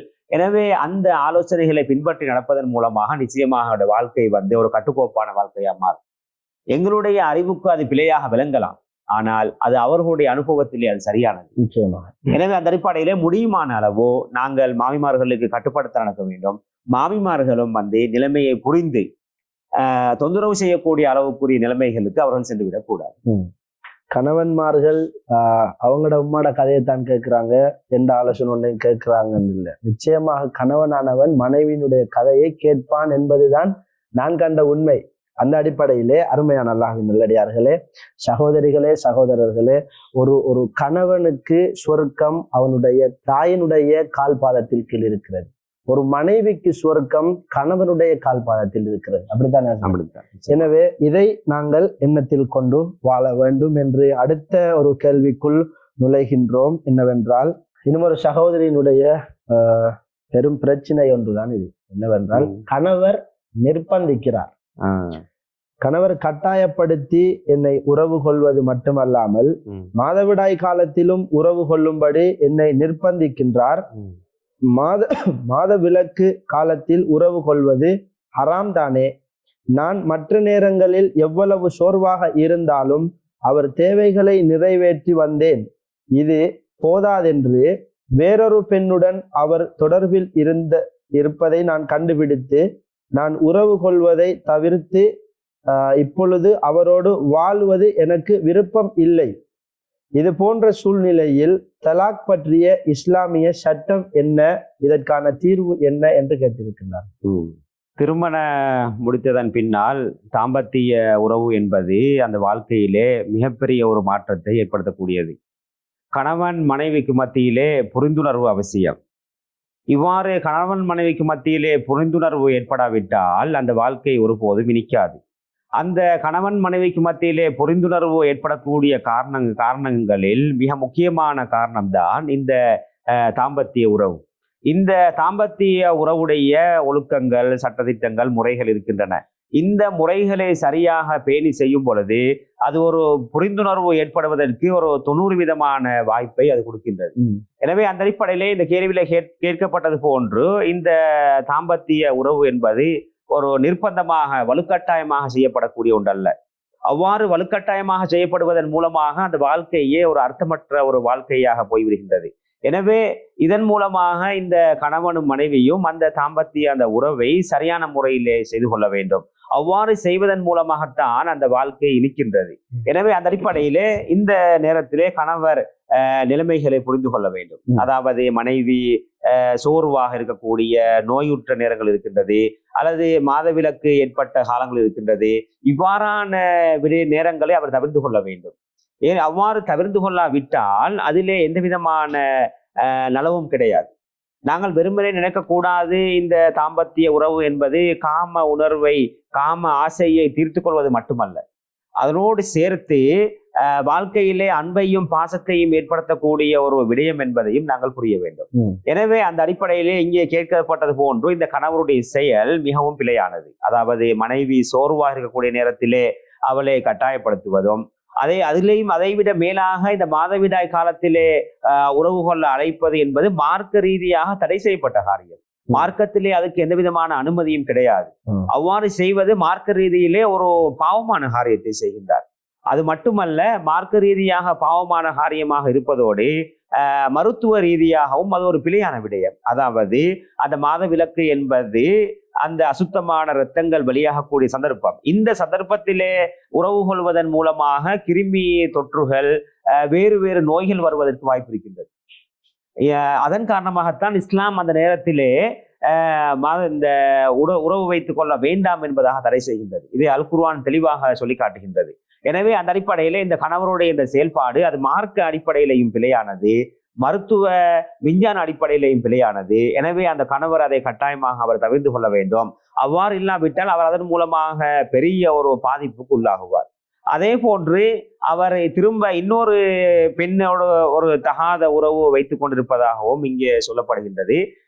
அவருக்கு இந்த மனைவியின் மூலமாக அவருடைய அந்த இன்பத்தை தீர்த்து கொள்வதற்கு போதாவிட்டால், அவருக்கு பொருளாதார வசதியும் இருக்குமானால் இன்னொரு திருமணம் முடிப்பதற்கு அனுமதி இருக்கின்றது. எனவே இந்த மனைவி இன்னும் ஒரு திருமணம் கணவன் முடிப்பதற்கு அனுமதி வழங்க வேண்டும் என வேண்டும். அது இயல்பிலே அல்லாஹு தஆலா சிலரை அவ்வாறு வைத்திருக்கின்றான். அதாவது அவர்களுக்கு அவ்வாறான தேவைகள், தாம்பத்திய உறவு அதிகமாக கொள்ள வேண்டிய ஒரு நிர்பந்தமான சூழ்நிலை உள்ளவர்கள், அவ்வாறு உள்ளவர்களாக இருந்தால் அவர்களுக்கு ஒரு மனைவியை போதாவிட்டால் அவர்கள் இன்னொரு மனைவியை தேர்வு செய்வதற்கு அனுமதி இருக்கிறது, ஹலாலான முறையிலே. அதுவல்லாமல் தகாத முறையிலே உறவு வைத்துக் கொள்வதற்கு எந்த விதமான அனுமதியும் கிடையாது. அதே போன்று இங்கே சொல்லப்பட்டது போன்று இந்த பெண்ணை இவ்வாறு கஷ்டப்படுத்துவதும் சிரமப்படுத்துவதும் கூடாது. எனவே அந்த அடிப்படையிலே அவ்வாறான இன்னொரு மனைவியை முடிப்பதற்கான வசதி வாய்ப்புகள் இல்லாவிட்டால் அவரை கட்டுப்படுத்திக் கொள்ள வேண்டும். அதுக்காக அவருக்கு நோன்பு நோட்கலாம். இஸ்லாம் சொல்வது போல அவருக்கு நோன்பு நோட்கலாம். இந்த மனைவியை முடியுமான அளவு அவருக்கு பயன்படுத்திக் கொள்ள முடியும். எனவே இந்த கணவருடைய செயலை நாங்கள் மார்க்க அடிப்படையிலையும் பிழையானது, மருத்துவ அடிப்படையிலையும் பிழையானது. எனவே இந்த உறவு கொள்ளும் பொழுது இவ்வாறான ஒரு மிருகத்தனமான செயல் என்று தான் நான் சொல்ல வேண்டும். கணவர் அதை புரிந்து கொள்கின்றாரே இல்லை, இது பிழையானதுதான், பிழையானது. அவர் இது அனைத்தையுமே அவர் புரிந்து கொள்ளவில்லை. இவ்வாறான கணவரோடு நான் என்ன செய்ய, அந்த பெண் என்ன செய்ய வேண்டும்? இப்படியான ஒரு கணவர் இந்த நிலைமையிலே இந்த விஷயங்களை இவ்வாறு மேற்கொள்ளுகின்ற பட்சத்திலே எதையுமே அவர் பாவம் என்றும் விளங்கி எடுக்காரில்ல, மனைவி பாவம் என்றும் விளங்கி எடுக்காரில்ல, சயின்ஸ் ரீதியாகவும் இது பிள்ளை என்பதை உணர்ந்தும் கூட வேண்டும் என்று செய்கிறார் என்றால் இந்த பெண் என்ன செய்ய வேண்டும்? 2 விடயங்கள் செய்யலாம். முதலாவதாக, உங்களுக்கு இதை தாங்கிக் கொள்ள முடியும் என்றால் உங்களுக்கு தாங்கிக் கொள்ளலாம். எந்த அளவுக்கு என்று சொன்னால், ஒரு ஹதீஸிலே சொல்லப்பட்டிருக்கின்றது, இந்த யாரு கணவருடைய பிரச்சனைகள் வரும் பொழுது அதை தாங்கிக் கொள்கின்றார்களோ அவர்களுக்கு ஃபிரௌனுடைய மனைவியாக இருந்த ஆசியா நாயகி ரலியல்லாஹு அன்ஹா அவர்களுக்கு என்ன அந்தஸ்து கிடைத்ததோ அதே அந்தஸ்தை அல்லாஹ் தஆலா கொடுப்பார். அதே போன்று மனைவியுடைய பிரச்சனையின் காரணமாக எந்த கணவர் பொறுமையாக இருக்கின்றாரோ அவருக்கு அய்யூப் அலைஹிஸ்ஸலாத்துக்கு அல்லாஹ் தஆலா கொடுத்த கூலியை கொடுப்பதாக ஒரு தகவலை நாங்கள் இஹ்யா உலூமுத்தீனிலே நாங்கள் பார்க்கின்றோம். அவ்வாறு பொறுமையாக இருக்க முடியும். அவ்வாறு உங்களுக்கு பொறுமையாக இருக்க முடியாவிட்டால் தாராளமாக உங்களுக்கு காதி நீதிமன்றத்தை அணுகி விவாகரத்து பெறுவதற்கான ஒரு வழிமுறையும் இருக்கின்றது. அதை நாங்கள் ஒரு இக்கட்டான, உங்களுக்கு பொறுமையாக இருக்க முடியாத சந்தர்ப்பத்திலே தான் நாங்கள் இந்த ஆலோசனையை நாங்கள் பரிந்துரைக்கின்றோம். நீங்கள் அது மட்டுமல்ல, உங்களுடைய அவ்வாறு விவாகரத்து பெற்றால் அதுக்கு பிறகு உங்களுடைய அந்த திருமண வாழ்க்கை, உங்களுடைய வாழ்க்கை சம்பந்தமாக யோசிக்க வேண்டும். நிச்சயமாக ஒரு கணவர் இல்லாமல் நீங்கள் எப்படி உங்களுடைய வாழ்க்கையை கொண்டு போவது என்பது பற்றியும் கட்டாயமாக நீங்கள் யோசிக்க வேண்டும் என்பதையும் ஞாபகப்படுத்த. அதற்கு முன்பாக தன்னுடைய குடும்பத்தில் இருக்கின்ற தன்னுடைய கணவர் யாருடைய பேச்சை கேட்பாரோ அந்த நபரின் மூலமாக கணவருக்கு சில உபதேசங்களையோ அல்லது புத்திமதிகளையோ சொல்வதற்கான முயற்சிகளை மனைவி எடுத்தால் நன்று. என்ன ஏனென்றால் தலாக் அல்லது பசு கொடுத்ததை பின்பு மிச்சம் கஷ்டப்படுவார்கள் என்பதை நான் கருதுகின்றேன். இதுவும் இந்த கேட்கப்பட்ட விடயம் சமூகத்திலே வெளியே பேச இயலாத ஒரு விடயம். ஆமா ஆமா நிச்சயம். ஏன்னா அதன் காரணமாக பொறுமையை கையாள்வது சிறந்தது. அவ்வாறு பொறுமையை கையாள முடியாவிட்டால் காதி நீதிமன்றத்தை அணுகி அதற்கான தீர்வுகளை பெறலாம். இன்ஷா அல்லாஹ். இன்ஷா அல்லாஹ். அல்லாஹு தாலா எல்லோருடைய பிரச்சனைகளுக்கும் தீர்வுகளையும் கஷ்டங்களையும் போக்கி நம்முடைய வாழ்க்கையை சுவைப்படுத்துவானாக. இறுதியாக ஒரு கேள்வியை கேட்கின்றேன். என்னவென்று சொன்னால், ஹஜ்ரத் அவர்களே, ஆன்லைன் திருமணம் பற்றி ஒரு கேள்வி வந்திருக்கின்றது. கேட்கலாமா? கேட்கலாம் இன்ஷா அல்லாஹ். தற்காலத்திலே இணைய மூலமாக வெளிநாடுகளில் வாழுகின்றவர்களோடு அதிகமாக திருமணங்கள் நடைபெறுகின்றன. இதற்கு இஸ்லாம் கூறும் தீர்வு என்ன? இணைய திருமணம் ஆகுமாக்கப்பட்டுள்ளதா? இதற்கான தெளிவான விளக்கத்தை தாருங்கள் என்று கேட்கிறேன். இந்த இணைய திருமணம் சம்பந்தமாக அறிஞர்களுக்கு மத்தியிலே கருத்து வேற்றுமை நிலவுகின்றது. அதாவது இந்த இணைய வழி ஊடாக இந்த திருமண ஒப்பந்தங்களை நடத்துவது சம்பந்தமானது ஒரு புதிய நவீன காலத்திலே ஏற்பட்ட ஒரு விடயம். இது முன்னைய காலங்களில் இல்லாமல் புதிய நவீன காலத்தில் ஏற்பட்ட ஒரு விடயம். இந்த விடயத்துக்கு தீர்வு காணும் முகமாக அறிஞர்களுக்கு மத்தியிலே கருத்து வேற்றுமை நிலவுகின்றது. அதிலே பல அறிஞர்கள் இதை ஒரு கூடாத ஒரு தடை செய்யப்பட்ட முறை என்பதாக அவர்கள் சொல்கின்றார்கள். இதற்கான காரணம் என்னவென்றால், ஒரு காரணம் சொல்கின்றார்கள், திருமணம் நடக்கக்கூடிய அந்த சபை ஒன்றாக இருக்க வேண்டும். அதாவது கணவன், வழிகாரர் இவர்கள் இருக்கக்கூடிய அந்த சபை ஒரே இடத்துல நடைபெற வேண்டும். இந்த ஆன்லைன் மூலமாக நடக்கும் பொழுது அதை ஒரே இடமாக பார்ப்பதா அல்லது வேற இடமாக பார்ப்பதா என்று ஒரு பிரச்சனை வருகின்றது. அதிலேயும் இதை அறிஞர்கள் அதை ஒரே இடமாக கருத முடியாது என்பதாக சொல்கின்றார்கள். அடுத்ததாக இரண்டாவது விடயம்தான், இந்த ஆன்லைன் மூலமாக ஏமாற்றுகள் நடைபெறுவதற்கு வாய்ப்பு இருக்கின்றது. அது நாங்கள் அந்த காட்சியிலே நேரடியாக இருந்தாலும் அது பிற்காலங்களிலே அது ஒரு பிரச்சனைக்குரிய விடயமாக ஆகுவதற்குரிய வாய்ப்புகள் இருக்கின்றது.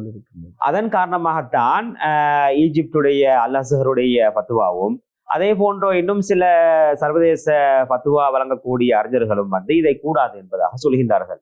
அவர்கள் இதற்காக ஒரு மாற்று வழியை சொல்கின்றார்கள். இப்ப நிறைய தேவை இருக்கின்றது, கணவனுக்கு இங்கே வந்து கொள்ள முடியாது, இல்லை மனைவிக்கு அங்கே சென்று கொள்ள முடியாது, இவ்வாறு நிறைய தேவைகள் இருப்பதன் காரணமாக இதற்கான ஒரு மாற்று வழியை சொல்கின்றார்கள். அதாவது வக்காலத்து மூலமாக செய்ய முடியும் என்பதாக சொல்கின்றார்கள். வக்காலத்து என்று சொல்வது, இப்ப கணவர் ஒரு வெளிநாட்டிலே இருந்தார், அவர் என்ன செய்வது, இங்கே ஊரிலே ஒருவரை அவருக்கு பதிலாக நியமிப்பது. அவர் அங்கே வெளிநாட்டில் இருக்கிறார், அவர் எழுத்து மூலமாக உதாரணமாக அப்துல்லா என்று வைத்தால், நான் அப்துல்லாவை எனது திருமணத்தை கபூல் செய்வதற்காக அவரை நான் நியமித்தேன் அப்படி என்று சொல்லி எழுத்து மூலமாக ஒரு கடிதத்தை அவர் கொடுத்து இங்கே உள்ள ஒருவரை என்ன செய்வார், அவர் வக்கீலாக நியமிப்பார். அப்ப அங்கே அந்த திருமண ஒப்பந்தம் நடைபெறும் பொழுது அந்த ஈஜாப் கபூல் சொல்லக்கூடிய திருமண ஒப்பந்தத்தை பேசக்கூடிய அந்த நேரத்திலே அந்த அந்த அந்த நபர் என்ன செய்வார், நான் இன்னாருக்காக அந்த திருமணத்தை ஏற்றுக்கொள்கின்றேன், வக்கீல். இவ்வாறு வக்காலத்து முறைப்படி செய்தால் எந்த விதமான பிரச்சனையும் இல்லை என்ற அடிப்படையிலே இந்த வக்காலத்து முறைப்படி செய்து கொள்ளுமாறு சொல்கின்றார்கள். அதிலேயும் கூட அவ்வாறு ஆன்லைன் மூலமாக திருமணங்கள் நடந்தாலும் அந்த ஆன்லைனாக நடக்கிறதோடு சேர்த்து இந்த வக்காலத்து முறைப்படிக்கு செய்வதுதான் சிறந்தது என்பதாக சொல்கின்றார்கள். ஏனெனில் பிறகு திருமணம் ஆன்லைனிலே நடைபெறுகின்றது, ஆனால் பிற்காலத்திலே ஒரு பிரச்சனை வரும் பொழுது அங்கே பதிவு ஒன்றும் கிடையாது. அதே போன்றோ இந்த ஆன்லைன் மூலமாக அதை எடிட் பண்ணுவது, அதிலே குரல்களை மாற்றுவது, அதே போன்றோ உருவங்களை மாற்றுவது, இவ்வாறான நிறைய குளறுபடிகள் இருக்கின்றன. எனவே அதன் காரணமாக அதை நம்பக்கூடாது. ஏனெனில் திருமணம் என்பது ஒரு மிச்சம் பேணுதலாக செய்யப்பட வேண்டிய விடயம்.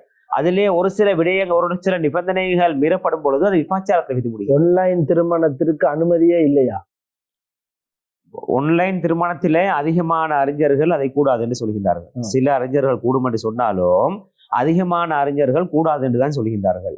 எனவே அந்த நிலப்பாட்டின் பிரகாரம் நாங்கள் இந்த ஆன்லைன் முறைப்படி செய்தாலும் அதனோடு சேர்த்து இந்த வக்காலத்து முறைப்படிக்கும் வக்காலத்து முறையை செய்ய வேண்டும்.